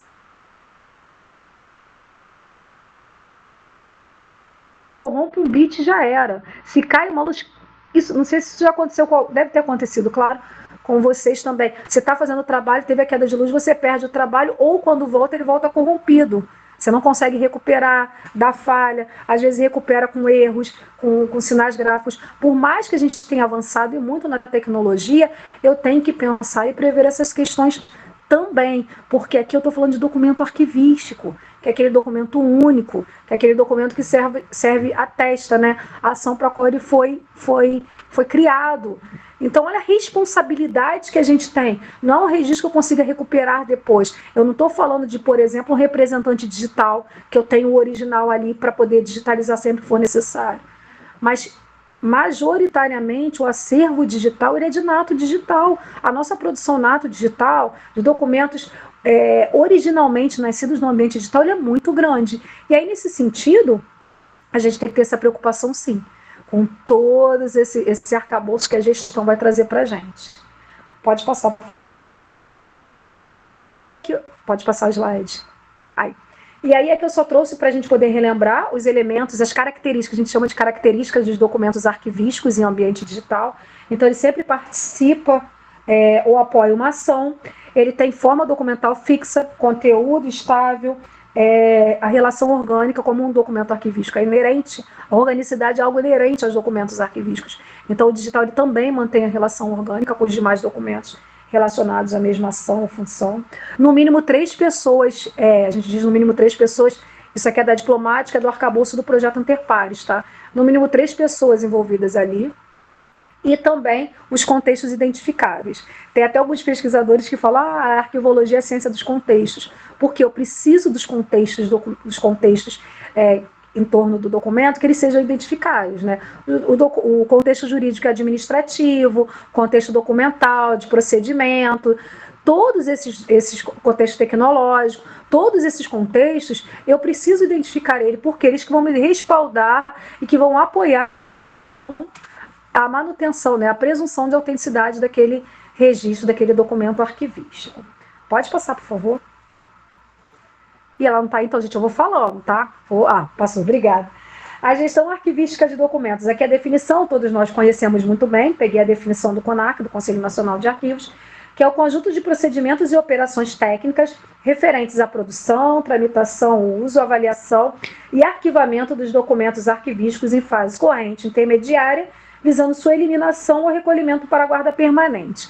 Gente, isso aqui já é um mantra para a gente, né? O que é gestão de documentos. Mas vamos pensar desde a sua produção. Quando eu falo produção, não quer dizer que o arquivista vai produzir o documento, muito menos no ambiente digital. A gente não produz, a gente orienta a produção do documento. A gente orienta uma boa produção documental, uma forma completa, o conteúdo estável de fato, a gente ensina o que é uma minuta, o que é um documento original, principalmente no ambiente digital onde se confunde, isso se confunde demais, porque a gente mantém o documento na mesma ferramenta que a gente produz. Então, eu tenho o original, vou dar o exemplo aqui do AutoCAD, onde você faz plantas, né? Dá o exemplo de planta de arquitetura. Eu produzi a minha planta de arquitetura. Se eu fechei aquela ação ali, é um documento completo e efetivo. Mandei a planta para que deveria mandar, fechou. Só que aí a pessoa foi lá, analisou e viu que tinha um erro na obra. Manda de novo para o arquiteto poder refazer. O que tem acontecido muito? O arquiteto refaz naquela planta original. Ao invés de criar uma outra versão, não. Ou um documento complementar, suplementar, enfim, uma errata, não. Ele acaba alterando o documento original. E aí, o que eu faço com esse documento, gente? Eu mesmo acabo não deixando mais ele fidedigno, porque eu alterei o primeiro. Eu não posso alterar. Isso tudo são regras de gestão de documentos, que vai orientar o produtor a não fazer isso. Vai ensinar as boas práticas da gestão de documentos. Então, quando a gente fala em gestão, infelizmente, as pessoas ligam só a classificação e temporalidade, e não é. Essas são as ferramentas básicas, mas, inclusive, a gente tem outras ferramentas da gestão de documentos, tá? Como, por exemplo, a própria questão do sigilo, quando a gente tem aquela listagem de acessos e sigilos. Então, a gente tem que ter muito cuidado quando a gente fala em gestão de documentos. Não resumir ela a classificação e avaliação. Ela vai muito além. Ela pensa nas regras de produção, ela pensa nas regras de uso também, de como vou dar esse acesso, de como vai ser feito o controle de quem tem acesso. Por que eu quero controlar o acesso? Porque eu sou ditadora? Não. Porque eu vou saber se alguém alterou, se alguém adulterou alguma coisa, se alguém manipulou aquele documento.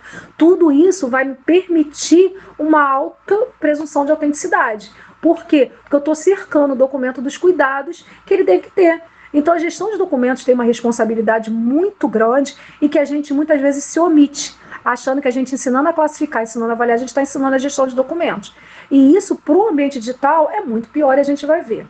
Ok? Pode passar. Estou acelerando que eu estou muito devagar.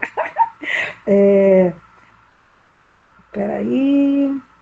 Tá. Não, aqui pode passar que eu só estou falando que a gente tem que lembrar que gestão, ela é o quê? Gerenciar, administrar. E como tal, nós somos administradores dos arquivos. Nós temos essa responsabilidade de administrar essa massa documental de forma eficaz, eficiente, baixo custo, alta precisão na recuperação. É isso que a gestão de documentos faz, né? Foi nisso que ela foi a partir disso que ela foi idealizada. Aí eu trouxe só isso para a gente ficar atento, pensando num país como o nosso, Brasil, como a gente fala com dimensões continentais, a gente tem que sempre lembrar que, apesar das diferenças regionais que podem acontecer, que a gente até fala, tem uma arquivologia de São Paulo, tem uma arquivologia do Rio, tem uma arquivologia do Nordeste, né?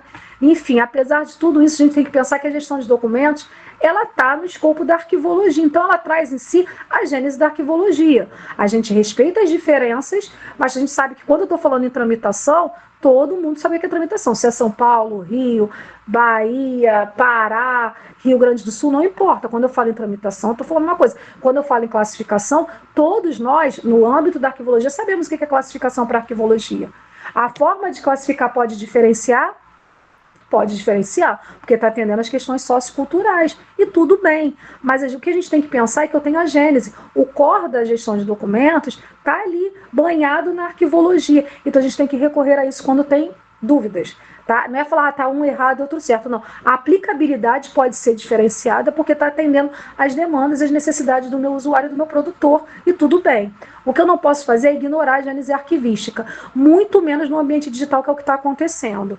Por desconhecimento desse ambiente, tem se ignorado isso daqui, essa máxima, de que a gestão de documentos, mesmo do ambiente digital, ela está ali baseada nas técnicas, nos procedimentos, na normativa da arquivologia. Ok? Pode passar. Vou dar uma acelerada. Aí a gestão arquivística de documentos digitais, que é que eu coloquei para a gente já conhecer e compreender de fato. Pode passar. Aí a elucidação, eu coloquei elucidação porque eu acho importante a gente falar. A gestão de documentos, ela é única, porque o documento arquivístico, ele depende do suporte. Então, eu não posso falar em gestão de documentos. A gente até fala que é gestão de documentos digitais. Por quê? Só para apontar que aqui eu tenho especificidades que o ambiente digital me impõe, os chamados de imperativos tecnológicos, até o Dólar que trouxe esse termo, né? Imperativos tecnológicos. Por quê? Porque a tecnologia me impõe determinadas coisas que eu não tenho como fugir. Nenhum profissional tem como fugir. Só que eu tenho que compreender que a parte arquivística, ela é única. Se é no ambiente digital ou não, ela é única. E eu já vi algumas aberrações, as pessoas de instituições querendo...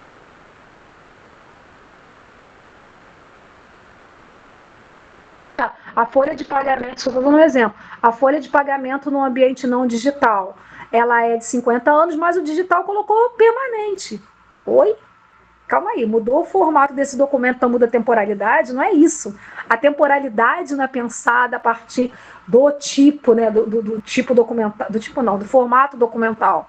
Não é a partir do formato documental, mas é a partir do quê? Da análise que eu tenho daquela ação, do tempo que eu preciso manter aquele registro informacional a partir da informação, primeira validade administrativa, legal, precaução, tudo isso a gente tem que se preocupar. Então, é uma gestão única. Eu vou trazer algumas especificidades do ambiente digital, mas o que a gente tem que ter aqui no nosso DNA é a gestão de documentos, e que ainda não sabe fazer. Fala-se muito, teoriza-se muito sobre a gestão de documentos, mas na prática não fazem. Se fizesse, a gente teria aí os arquivos organizados, tratados e acessíveis. Quantos arquivos a gente não pede informação por não termos o tratamento adequado? Aí você vai e coloca 1000 estagiários para poder procurar, por exemplo, uma pasta no documento analógico. E no ambiente digital? E no ambiente digital? Se eu não declaro ele como arquivístico, eu nem tenho um documento. Ele está lá perdido num outro sistema.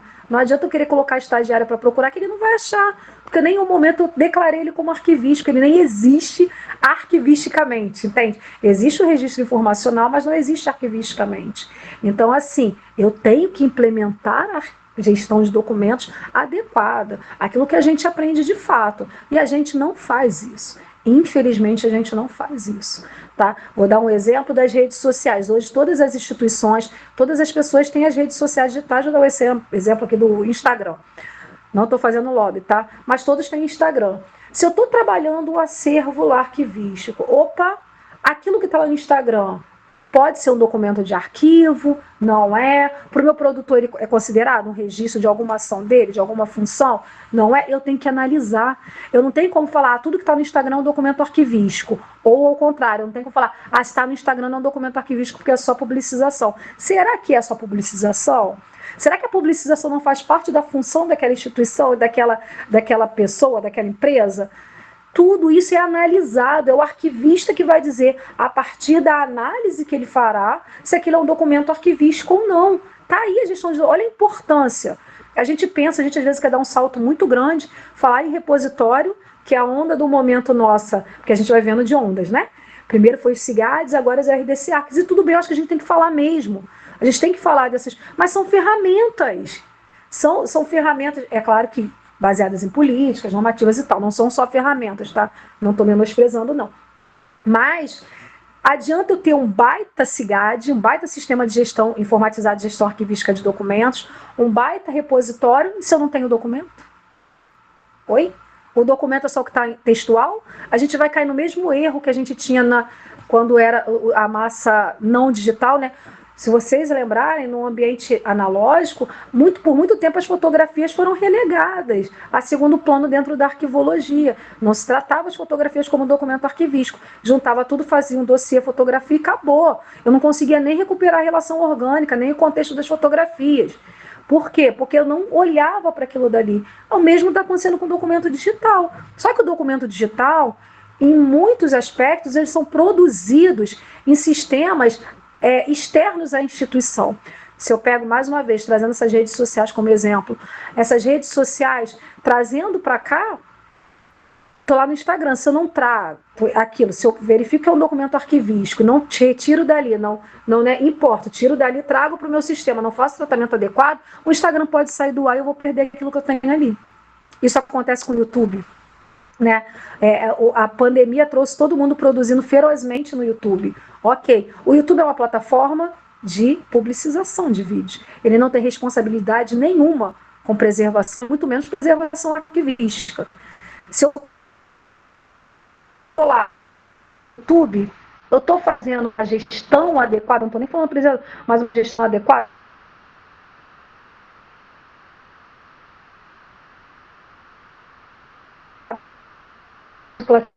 Preciso avaliar, entendeu? Preciso passar por todas essas etapas arquivísticas.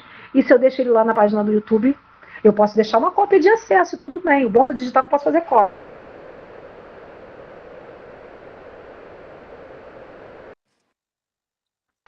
Brenda, falhou um pouquinho, está falhando de vez em quando. Está falhando? Acho que é a internet daqui. Eu vou tentar falar mais devagar e quando falhar, faz o dedinho assim que aí sobe mais rápido para mim do que o áudio. Tá? Deixa eu voltar. Então, como eu estava falando, deixa eu pegar o raciocínio, me perdi. Passa o próximo slide que depois eu recupero aqui. Lembrei. Quando a gente fala, então, se eu pego esse documento e deixo ele lá nas mãos do proprietário, eu não estou tratando ele adequadamente. Tá? Não adianta só olhar e falar, a página do YouTube são os meus acervos audiovisuais. Não, não são. O seu acervo tem que ser tratado por você. Pode ter sido produzido lá, pode estar sendo publicizado lá, mas cadê o tratamento arquivístico? Então, não declarei ele como arquivístico. Eu observei que ele é um documento arquivístico em potencial, que ele tem que ser um documento arquivístico, já que está registrando a minha ação, mas eu não trouxe ele para cá e não estou fazendo um tratamento adequado. Aí, aqui eu só coloquei isso relacionado à gestão arquivística de documentos digitais para a gente lembrar de todas as pessoas envolvidas. Não é só o arquivista. não é só o profissional de arquivo que vai dar conta. E não é para ser nenhum tratamento arquivístico, né? No digital e não digital. Mas no digital, muito mais. Então, toda vez que eu penso nesse tratamento e penso na gestão de documentos, ela vai envolver o arquivista, vai envolver o administrador, vai envolver diversos profissionais, entre eles o profissional de tecnologia da informação, vai envolver o produtor, vai envolver o usuário. Então, gente, o arquivista ele não é autossuficiente. Ele não é dono do acervo, ele não é produtor do acervo, ele é o administrador daquele acervo, ele é o gestor daquele acervo. Então, ele tem que se colocar como tal, ele tem que dialogar com as outras pessoas envolvidas na ação. Na ação de tratamento documental, tá? Que eu quero dizer. Inclusive o profissional de tecnologia da informação. Vamos parar de achar que a gente tem que ser profissional de TI. Se você quiser ser, tudo bem. Ótimo, quer ser um profissional tanto da arquivologia quanto de TI, ótimo. Mas eu também posso ser capaz de dialogar com o profissional de TI. Daí a interdisciplinaridade na gestão de documentos digitais. Ele que vai me trazer todo o conhecimento, todo o know-how da parte tecnológica. É ele que sabe, inclusive, hardware, software, ele que pode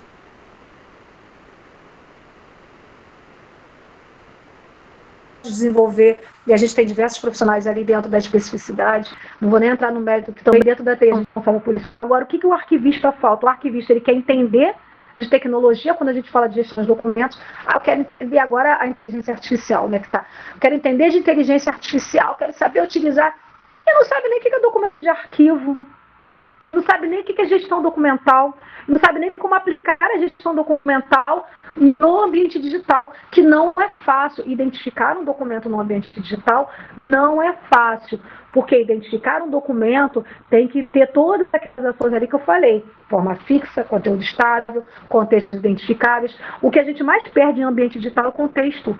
A gente não consegue achar, às vezes, o contexto de produção, a gente não consegue nem manter a proveniência daquele documento, se ele não for adequadamente tratado, adequadamente registradas as informações e metadados. Então, é muito complicado quando a gente fala em gestão de documentos em ambiente digital, querendo só dar conta do lado digital. Não, o arquivista tem que dar conta dos fazeres arquivísticos, tem que dar conta da arquivologia.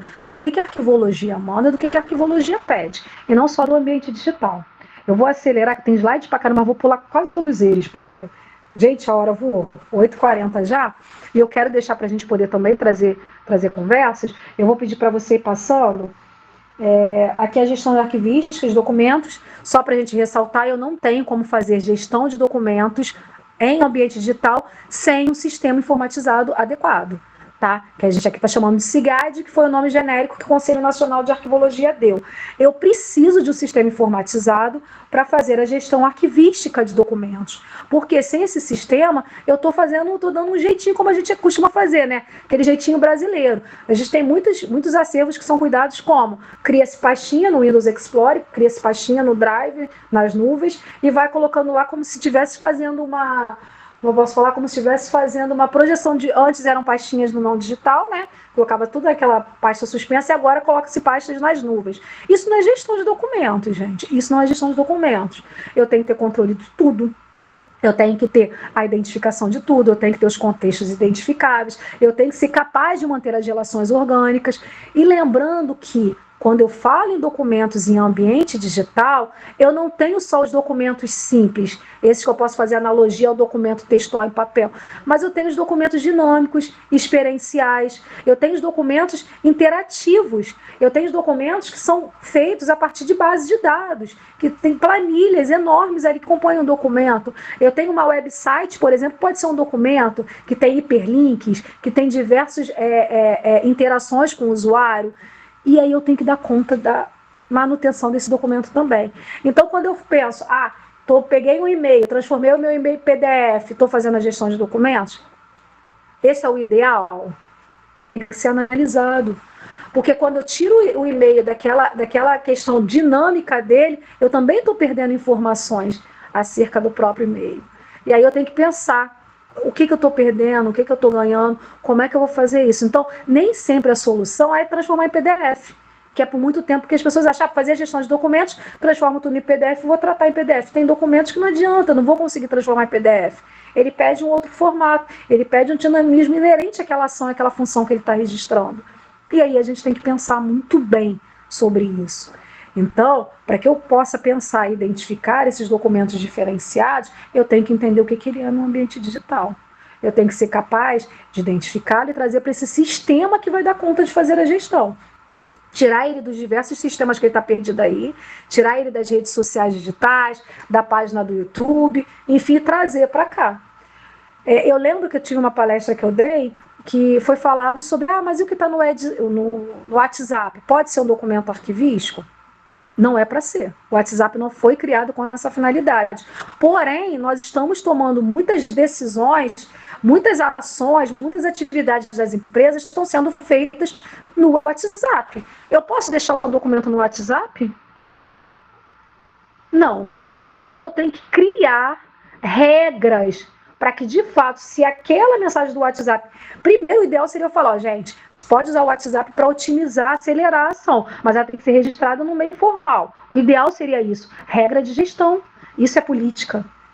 Isso é um planejamento. Isso são diretrizes que a gestão iria... O WhatsApp, eu não tenho como ter um controle total, então o WhatsApp pode ser para acelerar. Não quero também, agora vai ser tudo lento, voltar a ser tudo no correio. Não é isso. Mas...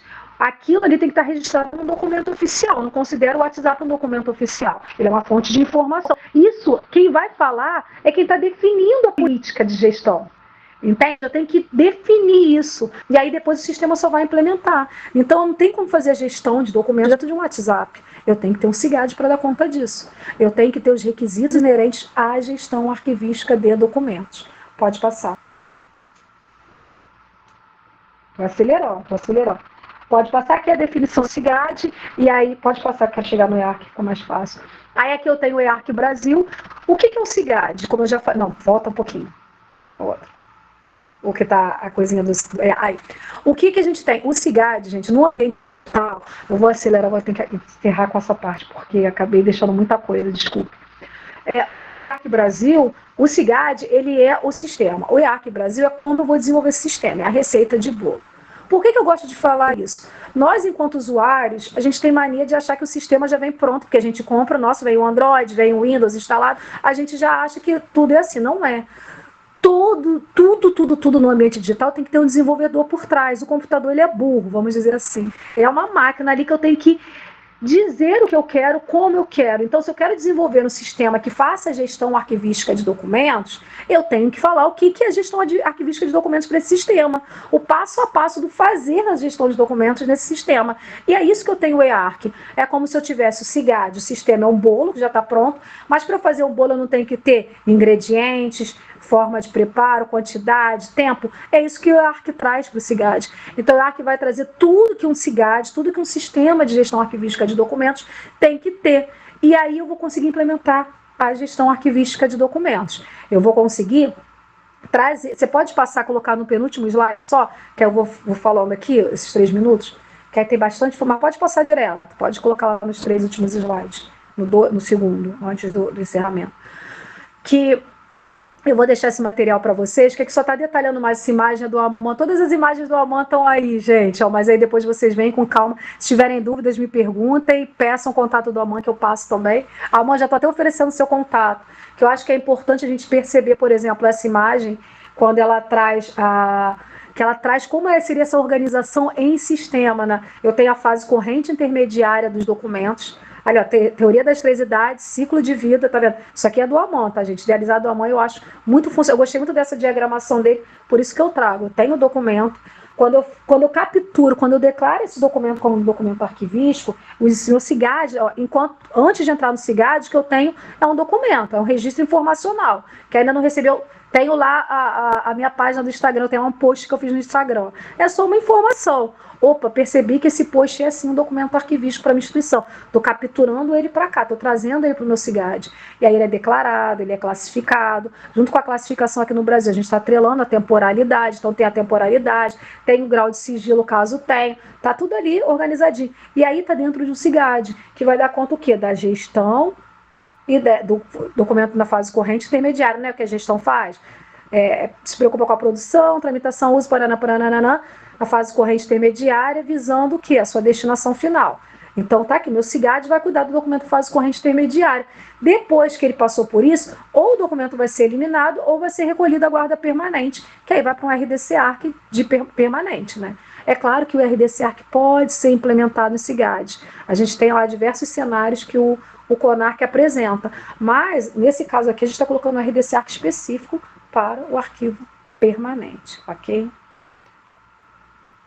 E aí, gente, quando eu falo da gestão em documentos no ambiente digital, o mais importante é a gente perceber que eu tenho que atender, sim, as especificidades tecnológicas, então eu tenho que conhecer, eu não posso temer. O que a gente teme, a gente não consegue trabalhar, a gente não consegue atuar, a gente não consegue ir a fundo. Então, eu preciso compreender esse ambiente digital, o que ele é, não como usuário, que é o que a gente arquivista, o que nós, profissionais de arquivo e arquivistas, fazemos. Quando a gente vai trabalhar com a gestão de documentos digitais, nós não somos um usuário, como nós somos o gestor e o administrador. Então, a nossa responsabilidade não é só usar aquela tecnologia, mas é conhecer as possibilidades dela e analisar se ela está atendendo ou não os fazeres arquivísticos. Tá, ok? Então, assim, a gente tem todos aqueles procedimentos e técnicas que a gente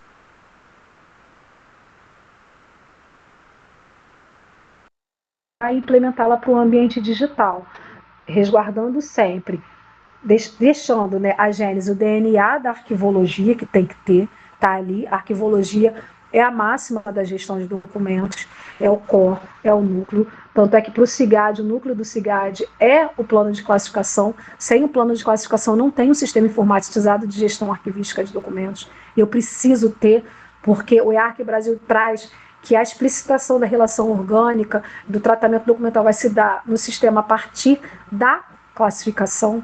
Então eu preciso desse instrumento, por exemplo, lá, e esse instrumento é anterior à tecnologia. Por isso que eu falo, falta o fazer arquivístico, a gente precisa pensar muito bem e implementar o fazer arquivístico e também levar em consideração as questões do ambiente digital. É claro, eu não posso esquecer que eu tenho os imperativos tecnológicos, eu tenho que estar antenada também. O que tem de software? Hoje eu estou usando o PDF A1, tá? Avançou o PDF A1? O PDF A1 dá conta disso tudo? Não vou usar o PDF. No caso do AutoCAD, o que eu vou fazer? O AutoCAD é proprietário. Eu tenho que acompanhar também isso. Não é só querer também impor as questões arquivísticas. Tem que ser assim, não pode mudar. Opa, calma aí, a tecnologia ela traz imperativos tecnológicos. Um grande exemplo disso a gente vê na preservação digital, né? A preservação digital. Antes do ambiente digital, o que a gente falava? Era estratégia o quê? Estabilidade de suporte da informação. E agora, qual é a máxima grande, que a gente fala que é a grande quebra de paradigmas? É justamente migrar o suporte. O suporte digital ele ficou obsoleto muito rápido. Então tem que migrar. Se eu mantivesse só aquela gênese arquivística, eu teria perdido muitos documentos.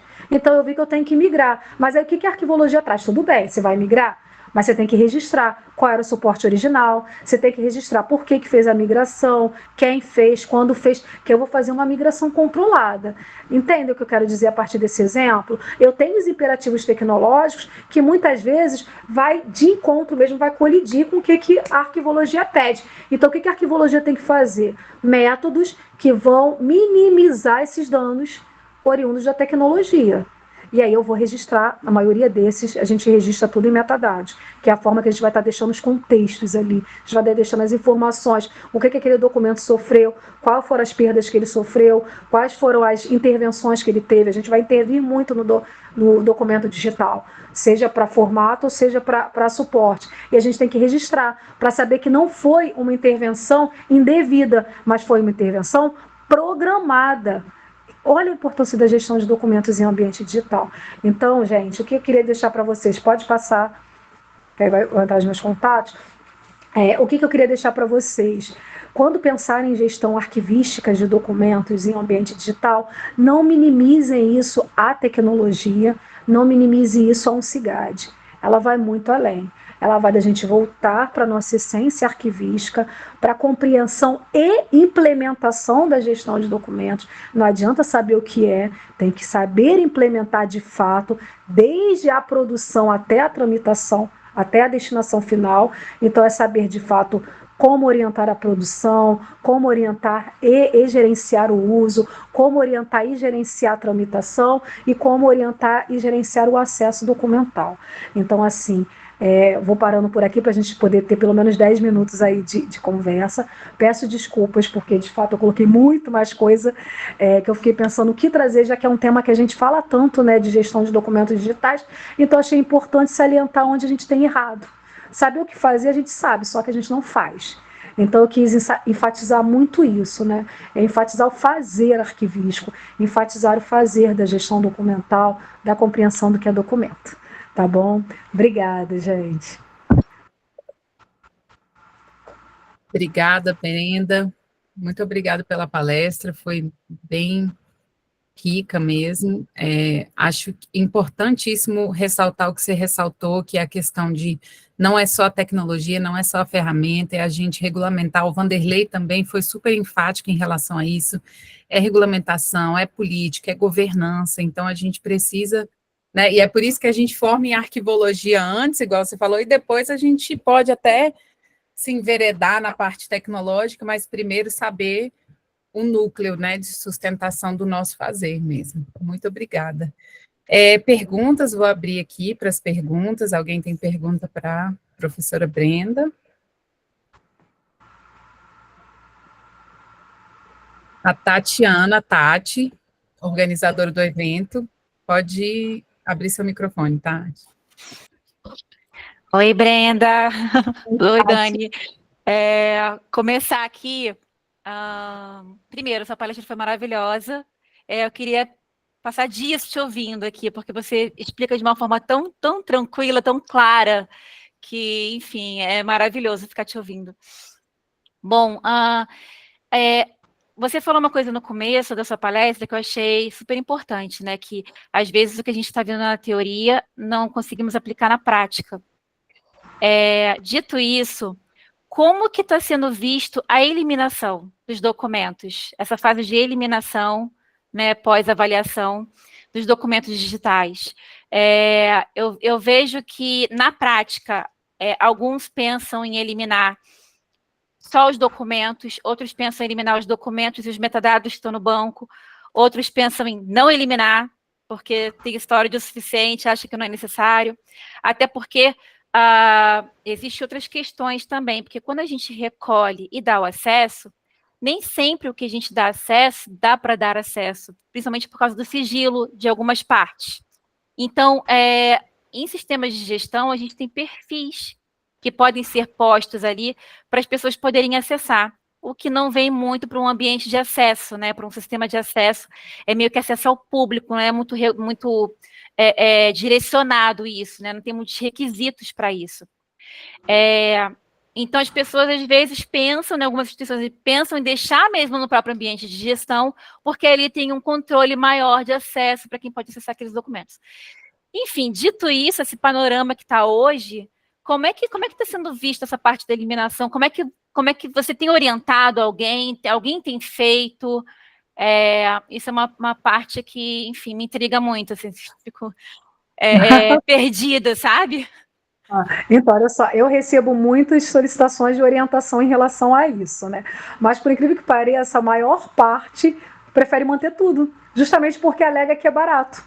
E por mais que negocie, por mais que a gente justifique, não é tão barato assim, que a gente fala, não é só guardar. Quando a gente fala para preservação digital, não é só guardar, não é guardar, é ser capaz de dar acesso ao documento autêntico, confiável, fidedigno. E quando a gente fala isso, é mantendo as relações orgânicas, mantendo uma alta presunção de autenticidade, o que não é tão simples ao longo do tempo. Quando eu falo 2 anos, 3 anos, ok. Mas quando eu coloco 50 anos, a gente nem sabe. Essa tecnologia ela ainda é tão volátil, né, vamos dizer assim, que a gente tem que migrar o tempo todo, e cada migração a gente está perdendo alguma coisa. Como é que eu posso garantir 50 anos? Como é que eu posso garantir permanente no ambiente digital, né? Então, assim, mas muitos alegam, não, vamos manter tudo. E aí é um erro. Se eu mantenho tudo, eu não estou fazendo a gestão de documentos. Não estou fazendo gestão de documentos.